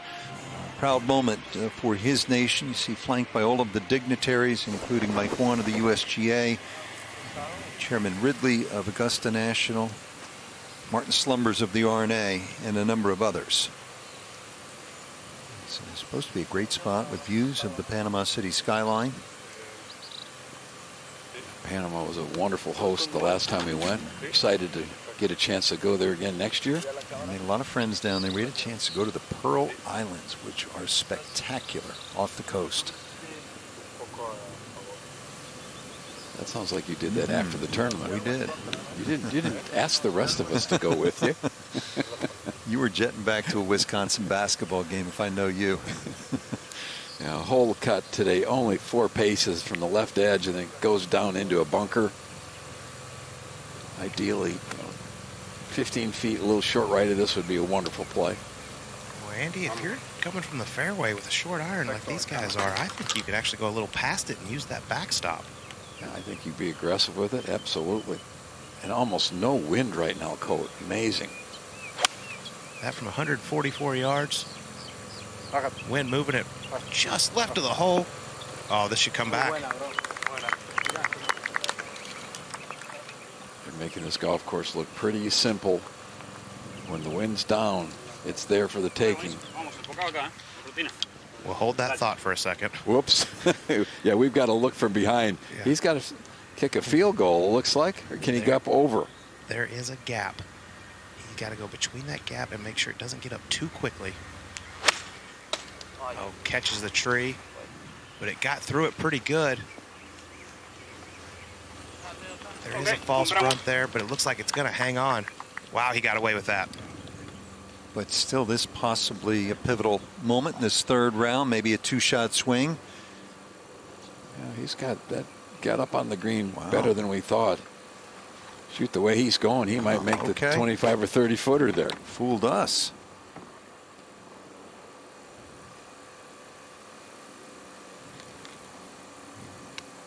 Got away with that.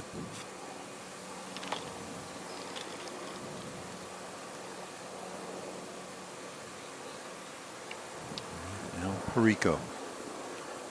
Massive tee shot, just 110. Got to be looking right at this one. Colt, I must admit, I didn't see this as a sand wedge second shot earlier in the week. Wow, he is going to be hating that one.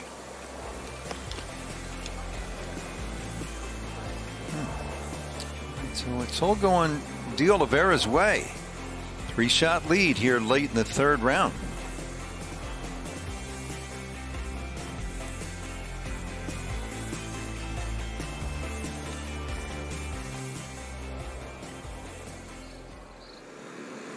De La Fuente here at the 17th hole, putting down a ridge right in this area. Should gain a little bit of speed. Yeah, beautifully judged. Nice 2-putt par. But yeah, he started the day 6 under par, only 1 under so far today. He is unfortunately losing speed. He's now 10 behind. Started the day only 4 behind. When the wind doesn't blow here, you better make birdies.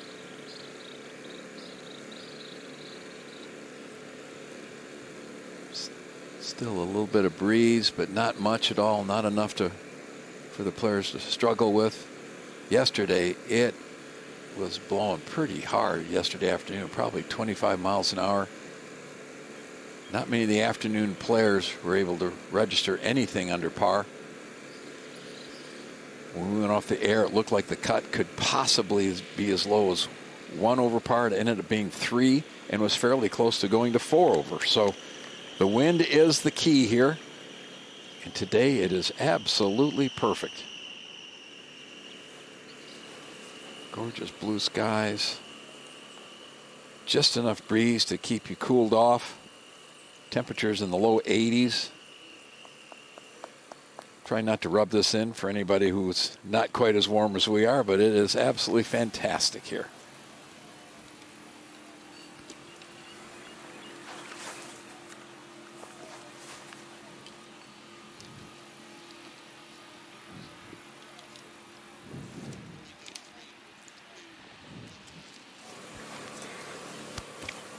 All right, a little long on that short shot. Julian Perico here at the 16th, Colt.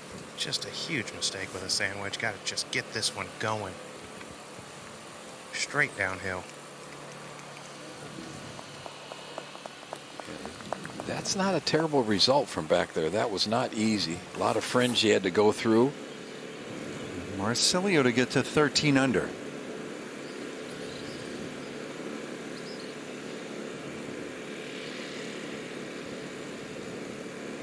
Looks good. Boy, he rolled that beautifully. What a good read, too. It takes a good stroke and a good read, and he had both. Marcilio playing really well. He's back at 16. De Oliveira. 35 feet up the hill. Easy to leave this one short. Oh, that's got to get going. Well, that's a good 3 feet short.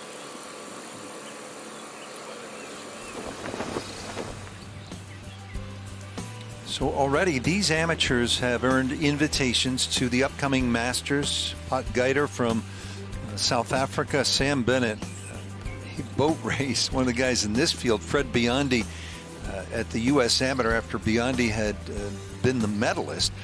Bennett can really go out of Texas A&M. And then Ben Carr was the runner-up. Matthew McLean, U.S. Mid-Amateur champion. He's an eye doctor, an optometrist from Ireland. And Harrison Crowe, great finish to win the Asia Pacific Amateur Championship in Thailand. We're going to have a good time in the Crow's Nest. Practice rounds with some of the greats. Something they'll never forget. And Carrera, maybe it will be him. Down the hill, should move a little bit to his left. Oh, he was up and out of that early. It just rocketed to the right the first 6 inches. I don't know if it hit something or... No, he stood straight up on it, Andy. Left the blade wide open.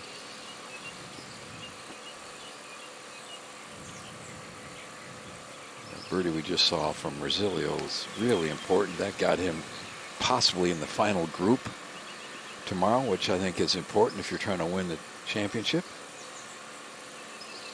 Perico saving. Boy, he's been rock solid on those putts, but just haven't made enough from 15 or 20 feet. Marcilio has made 7 birdies today against 1 bogey. And Iona's down there.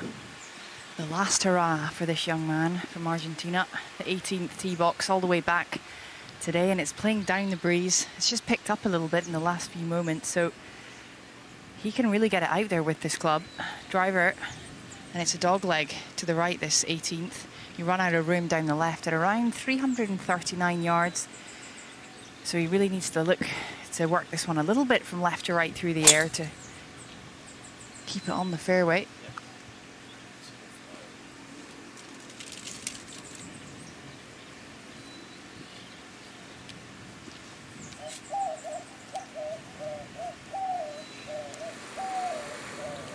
Oliveira has backed off this putt here at the 16 couple of times. Yeah, a little bit of noise. We actually have somewhat of a gallery today, but good save. Not his best tee shot.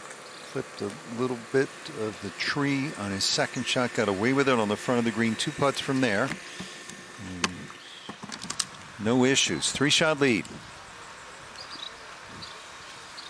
We saw Harrison Crow on that list of amateurs to have earned the invitation to Augusta National. Here's how he got it done. I was there. This was a thrilling finish at Amata Spring in Thailand. Asia Pacific Amateur Championship.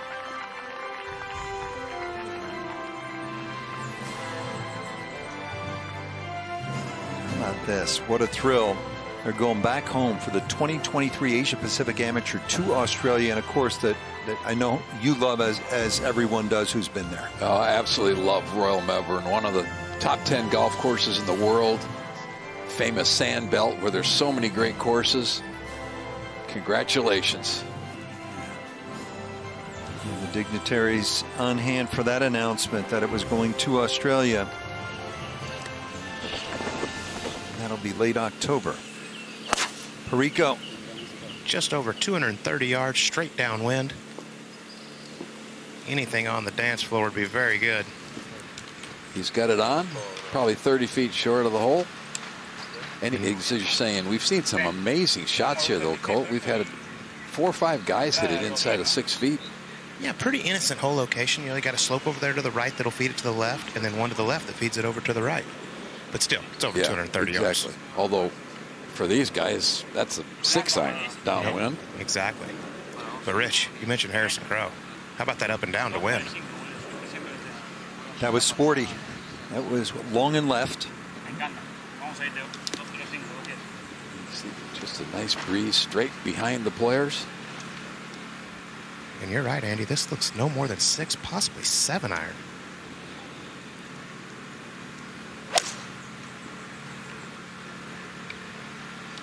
Second day in a row, he's lost this one to the right here at 17.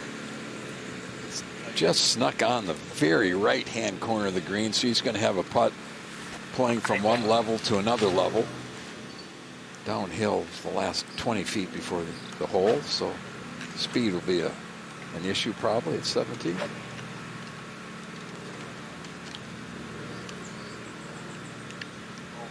You know it's a long par 3 when there's a sprinkler head in the fairway here that says 61 yards to the middle. Just in case for a few mishits from the members. For those of us who might lay up to a better number. I suspect that's been used a few times.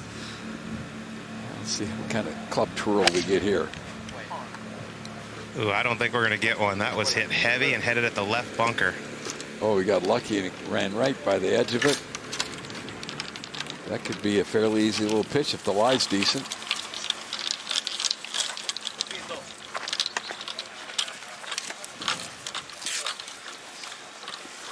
Colt, you've played in a lot of the Puerto Rican Opens here. It's not a 6-iron a lot of the days when the wind gets howling into you a little bit from the right. I've never hit an iron from that tee.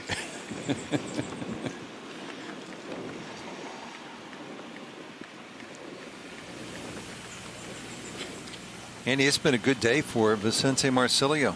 Oh, he's played some terrific golf. Went out at 33. He's 3 under on the second 9. Can he get a birdie and get to 14 and solidify that he will be in the last group? Let's take a look at the 18th. Par 4, they've moved it to the back tee today after playing the tee about 30 yards up. Good driving hole. Wind usually right to left. It's about 300 yards to carry over the right rough into the fairway. A great tee shot here. You can get it in that 140, 150 yard range.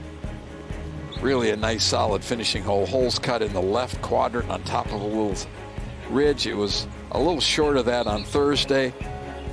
Players have really struggled reading the putts around this hole, but a nice solid finishing hole. It'll be interesting to see what happens tomorrow late in the day. Iona, you've had a chance to watch Vicente Marsilio. What do you think? Impressed is the word. A very, very strong golfer, particularly off the tee. That's where he impresses me most. And I was chatting to the Argentinian national coach a little bit more about his game, and said off the tee is his biggest strength. Iron play strong as well. As you get closer to the green is where he's a little bit more raw, perhaps, around the greens. But we've seen some fabulous bunker shots from him today. So he's got it all, really. It's all there for him. And he's still within touching distance of his countrymen at the top of the leaderboard. And I'm sure that's egging him on. There was a huge leaderboard at the back of the 17th green, so everyone was very clear about where they stand after that. Quite a shot there from Lozada, also from Argentina. Just in case you're wondering, that's a University of Arkansas hat. Redshirting this year. They are pig proud down there. Marsilio with his second. That wind's just settling down a little bit. 114 yards left for Marsilio, right in the middle of the fairway, and it sits up beautifully on this Paspalum grass, like in the hair of Dennis the Menace. It just sits up. You can clip it nice and clean. Wind off the right is going to help him work it into this flag tucked over there on the left-hand side, but I imagine he'll keep it a little bit right of it, give himself one last look at birdie for the day.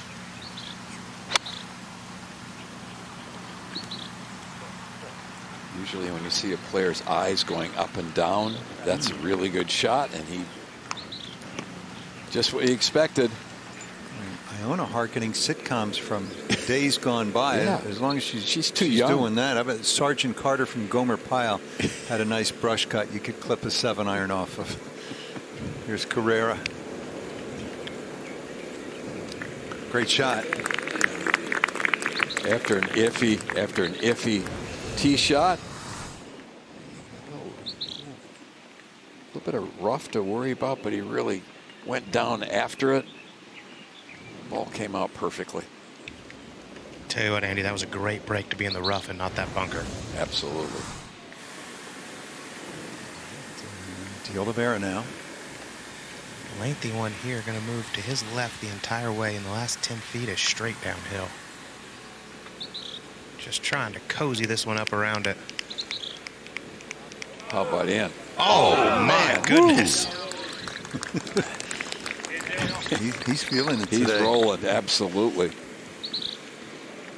Feeling it, rolling it, bringing it. Not a terrific tee shot, and almost still made birdie.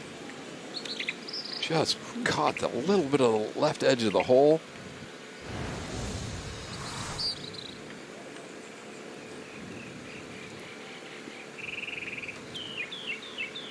Now Perico. Slow one up the hill, but not a lot of movement. Just hangs out to the left. He's run it by that 3-4 foot range that we've seen him do quite frequently the last couple of days. De La Fuente.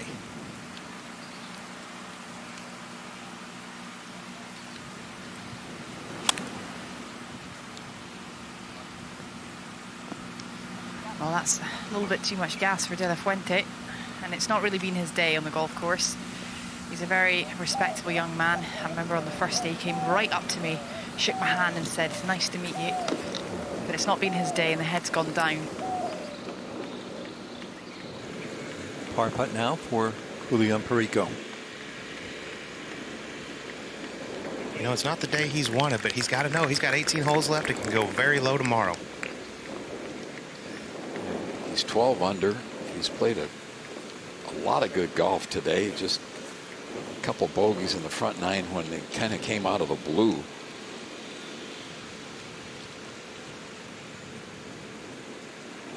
leader.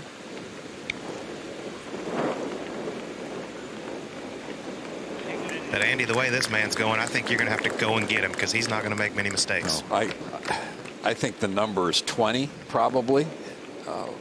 The way he's playing, I can't see him shooting much more than 69 tomorrow if the weather's decent. You know, we might have big winds or something, but you know, he goes out and shoots 3 under par. Those other guys have got to go super low to catch him.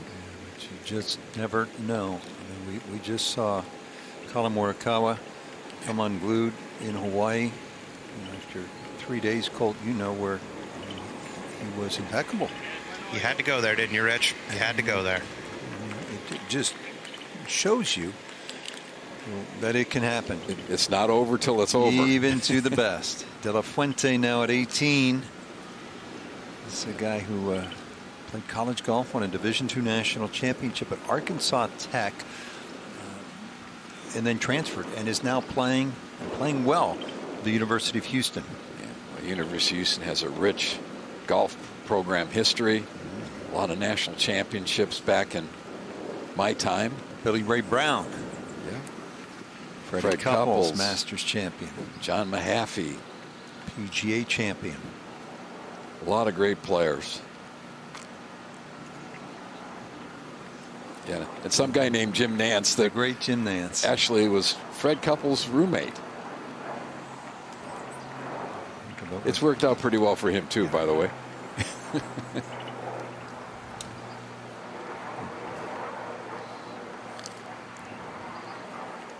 Any better than Jim.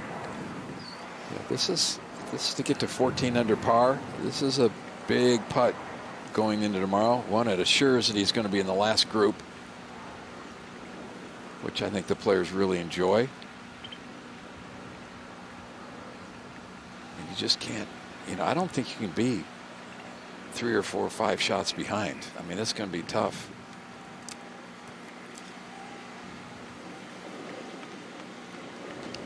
You know, when you're chasing a guy who has a spectacular short game, you know, usually they don't make a ton of bogeys to let you back in. So you're going to have to go and catch them. So this is a big one. Knock it in there.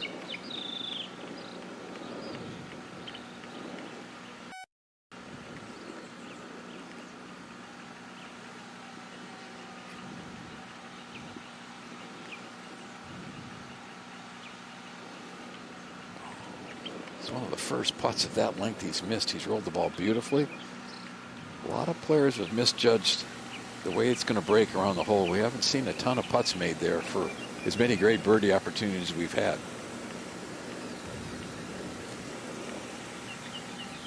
Nice round of 66. Pretty easy. Only blemish. When are you frustrated with 66? When you missed a putt, it could have been 65. Now Perico. T moved all the way back today, and this one right down the center. Ideal. He is a driving machine. Needs to get that putter going as straight as he's got the driver going.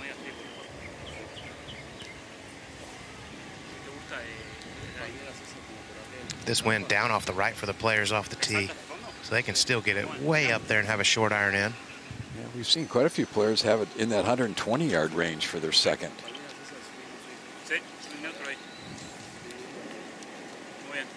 Nice to see quite a few folks out here following different groups.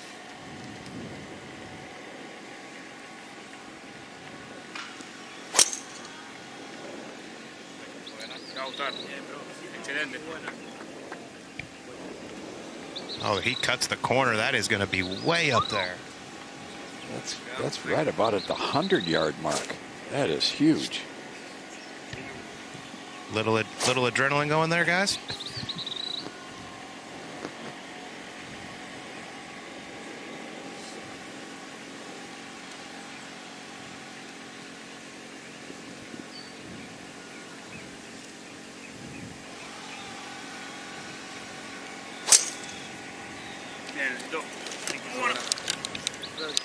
This one also ideal, right at the left center. 3 terrific tee shots.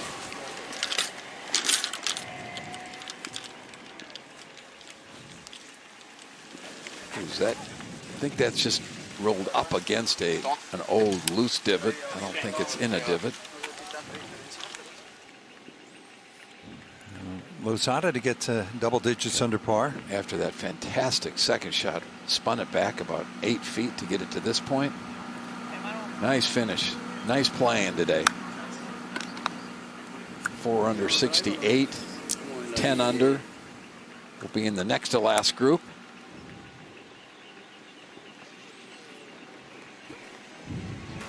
Here he is. He's been a clinic in every way. Fernandez de Oliveira, 3-shot lead as he plays the 18th hole. Birdie for a round of 63.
The Latin America Amateur Championship is brought to you by UPS. Be unstoppable.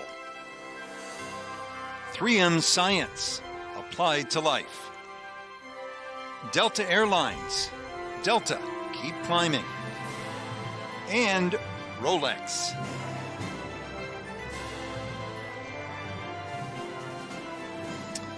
Beautiful Puerto Rico on a warm, sunny day. Grand Reserve Golf Club, where the PGA Tour plays an event early March every year. And here is Julian Perico. 3 perfect tee shots. Perico first to go from 105. Not too bad, but not his best.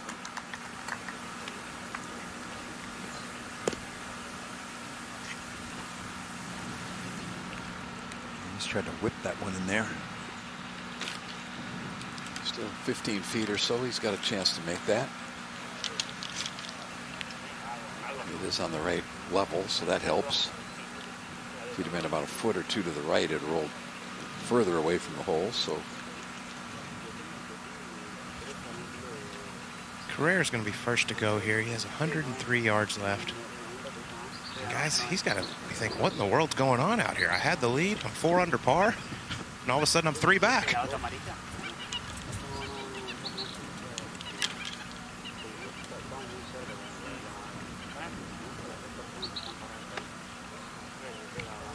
very important hole finishing up the day. Big difference if he makes birdie and other doesn't, or the other way around. You get this to be a two shots behind versus 3 or 4. That's a big deal. No doubt about it. I think this is an area of the game we'll continue to see these guys get better and better at. They got to dial in those wedges if they want to be successful at the next level. We called last week. I had a chance to walk with Justin Thomas in Maui a couple of the days, and he's turned himself into maybe the best player I've seen in a long time. Just through hard work and understanding speeds. That's a good one there. Controlled the spin beautifully. And it's about 6-7 feet, so see what. Finish up with a birdie.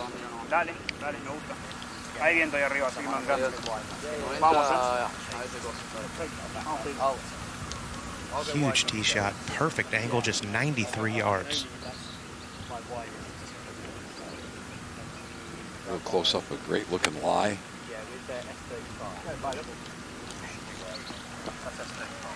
Boy, he's putting on a clinic today. Yeah, he has all the answers. He has been absolutely on fire all day long. Not even close to making a bogey. He's made 8 birdies. Could it be 9? So about all that is at stake as he looks ahead to Sunday. Invitation to the Masters, the U.S. Open, now for the first time to the Latin America Amateur Champion, and the Open.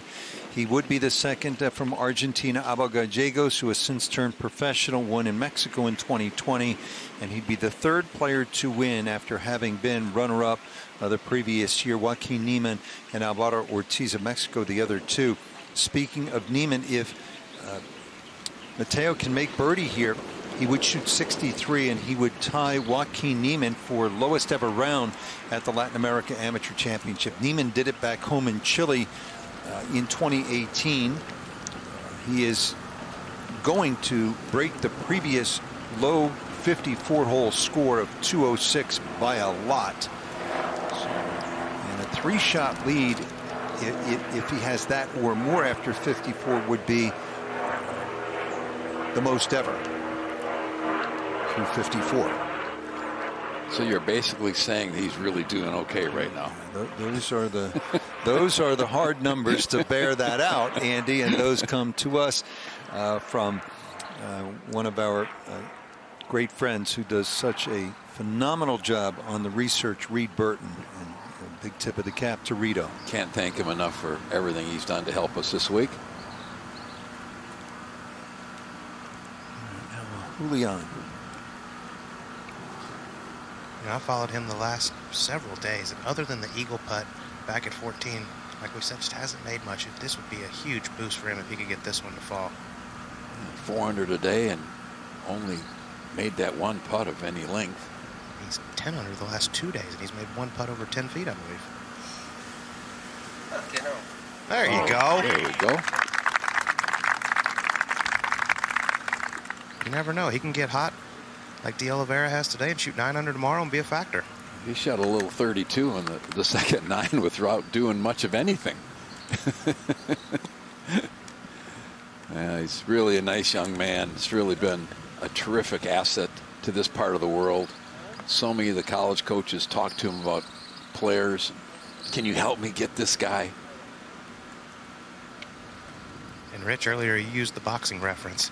Tomorrow Carrera's going to have to come out swinging if he wants to be able to track down Oliveira. You saw that moment there from Julian. You know, he's been open and honest about some mental health issues. He sought some help, which he recommends to particularly to young people. He said he's gotten more spiritual the last couple of years and just has an overall appreciation for being able to play this great game. So he's just trying to enjoy every moment. Now, Carrera is kind of a big birdie putt here. That's hard lip out right there. And we've seen almost every missed putt miss on that side of the hole. Caught a lot of the hole. And so now De Oliveira, Colt will have this for a commanding 4-shot lead and a record-tying score at this championship of 9 under 63 for the round. You know, other than a couple loose drives, he has not really missed a shot.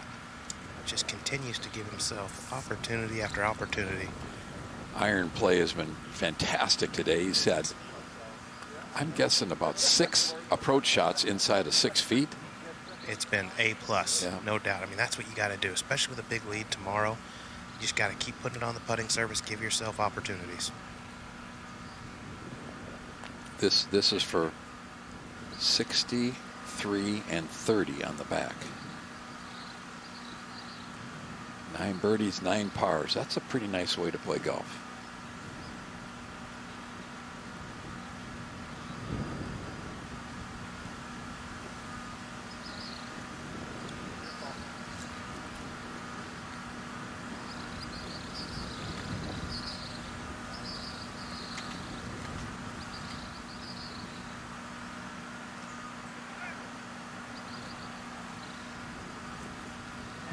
That is some round of golf by the young man from Argentina. He matches what Joaquin Niemann did in the final round in Chile in 2018. Mateo Fernandez de Oliveira, 63 to take a 4-shot lead to the final round. 198, 54-hole score. That's a record. In complete control. Really a fun round of golf to watch. Started off fast, made birdies at 3 of his first 4 holes. 2 of those were hitting it within a couple of feet from the fairway. And then the nice run of 5 birdies in a row, 11 through 15 on the back.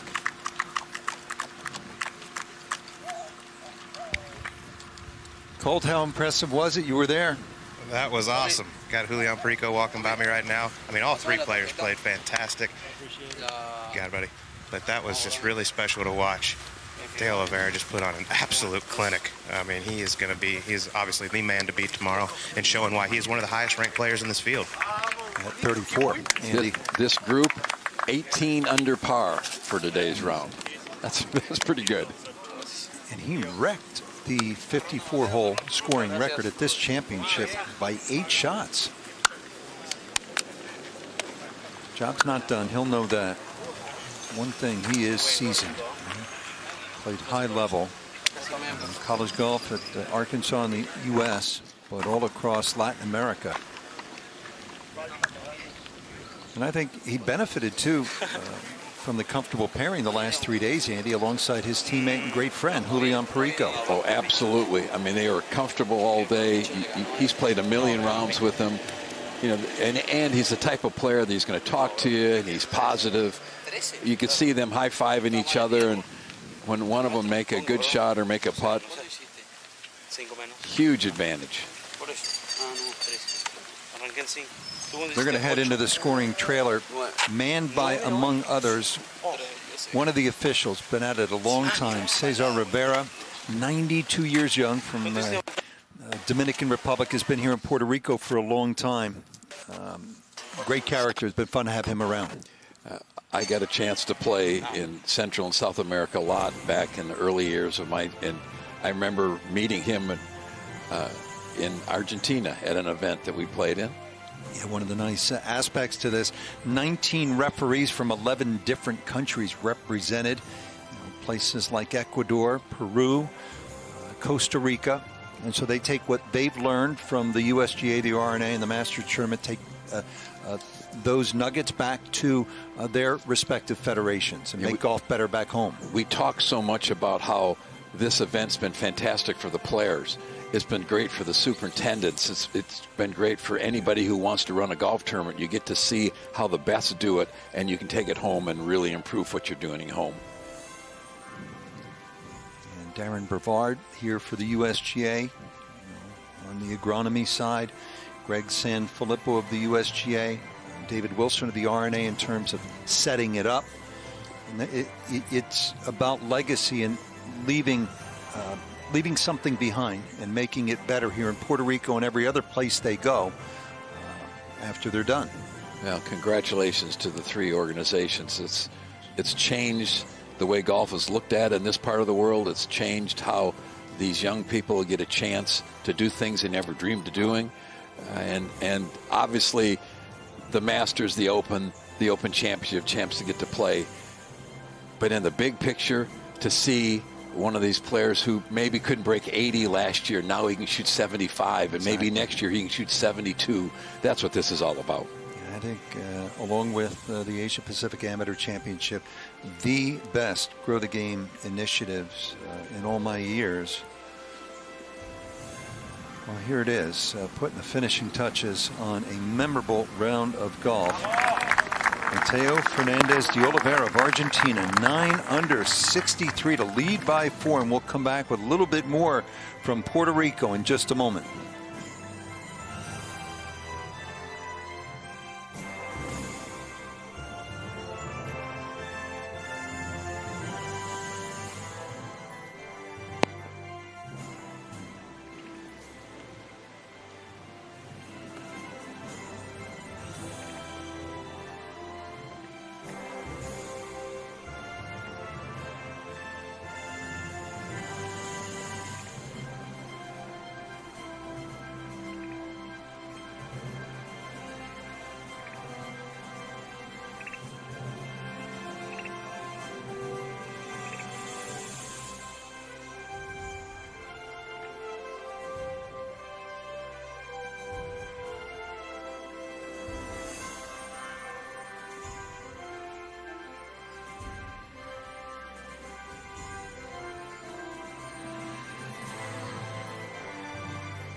Mateo Fernandez de Oliveira of Argentina, 9 under.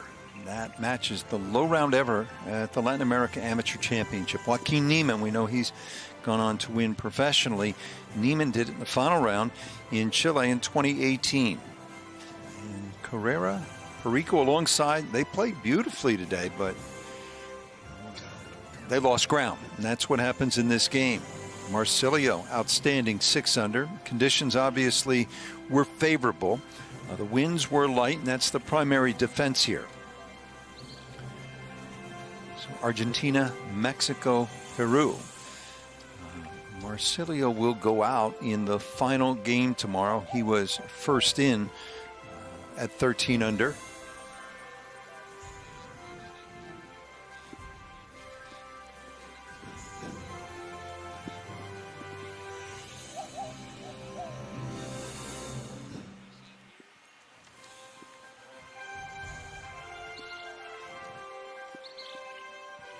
Record-setting performance here in Puerto Rico by Argentina's Mateo Fernandez de Oliveira. 63, 9 under to lead by 4, and he is with John Sutcliffe. Increíble, incredible. Mateo, you birdied 50%, 50% of the holes out there. Can you please explain cómo, how?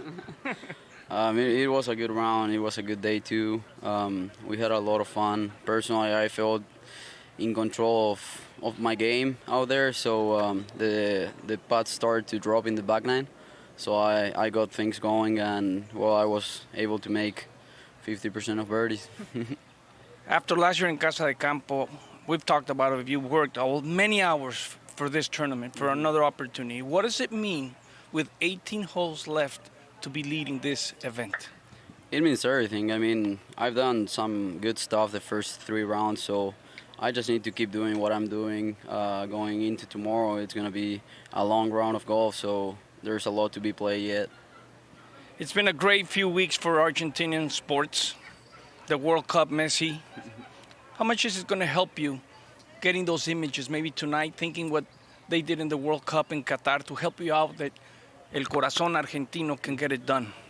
I think they inspired every single Argentinian that plays any sports.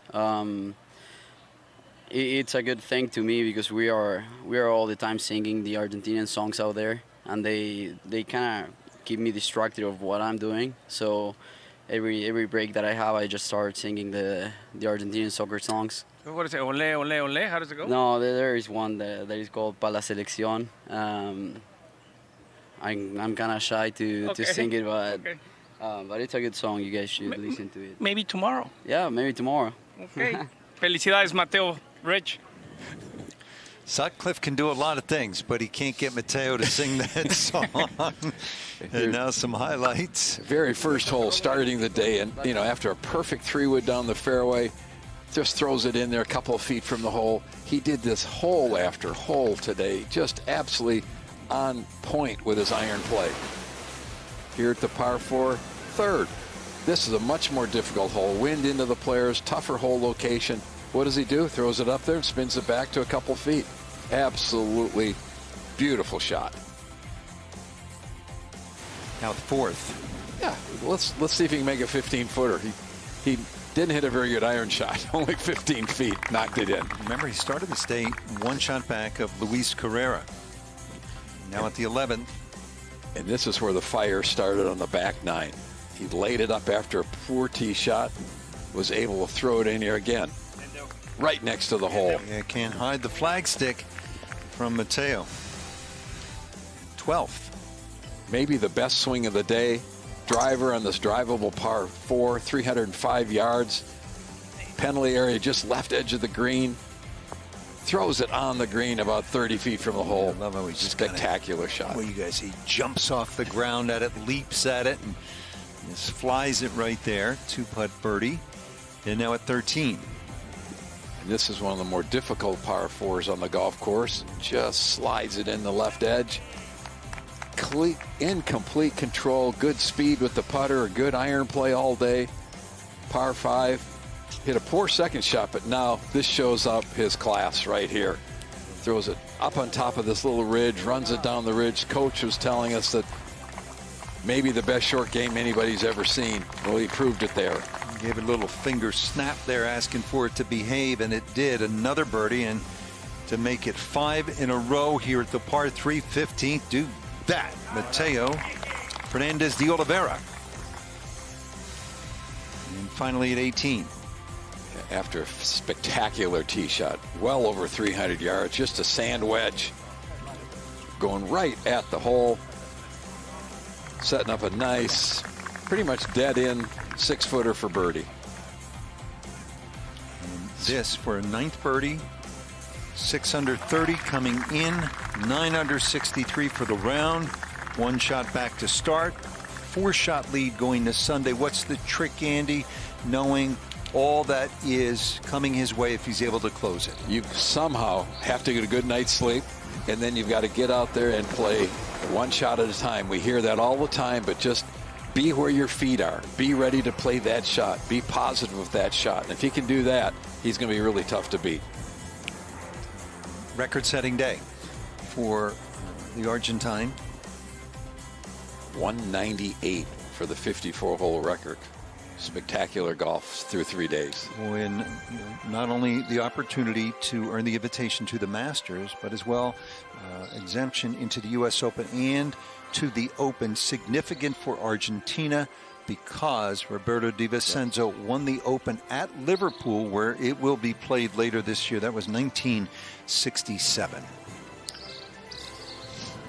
Well, a lot of low rounds today, a little bit less wind than we've seen the first 2 days, and because of it, see that left-hand column, a lot of terrific scores. And if you're chasing, you're attacking tomorrow. You know you have to go deep. You have to do what he did today. If you're a chaser, you're hoping you wake up and the windows are rattling, the wind's blowing about 20, 25 miles an hour. That would change a lot of things. Defending champion, even par. And at this point, Andy, it is really a 4-horse race. You would say De Oliveira out front by 4, but then Carrera, Vicente Marcilio, Julian Perico is 5 shots back. Yeah, it's something really crazy would have to happen.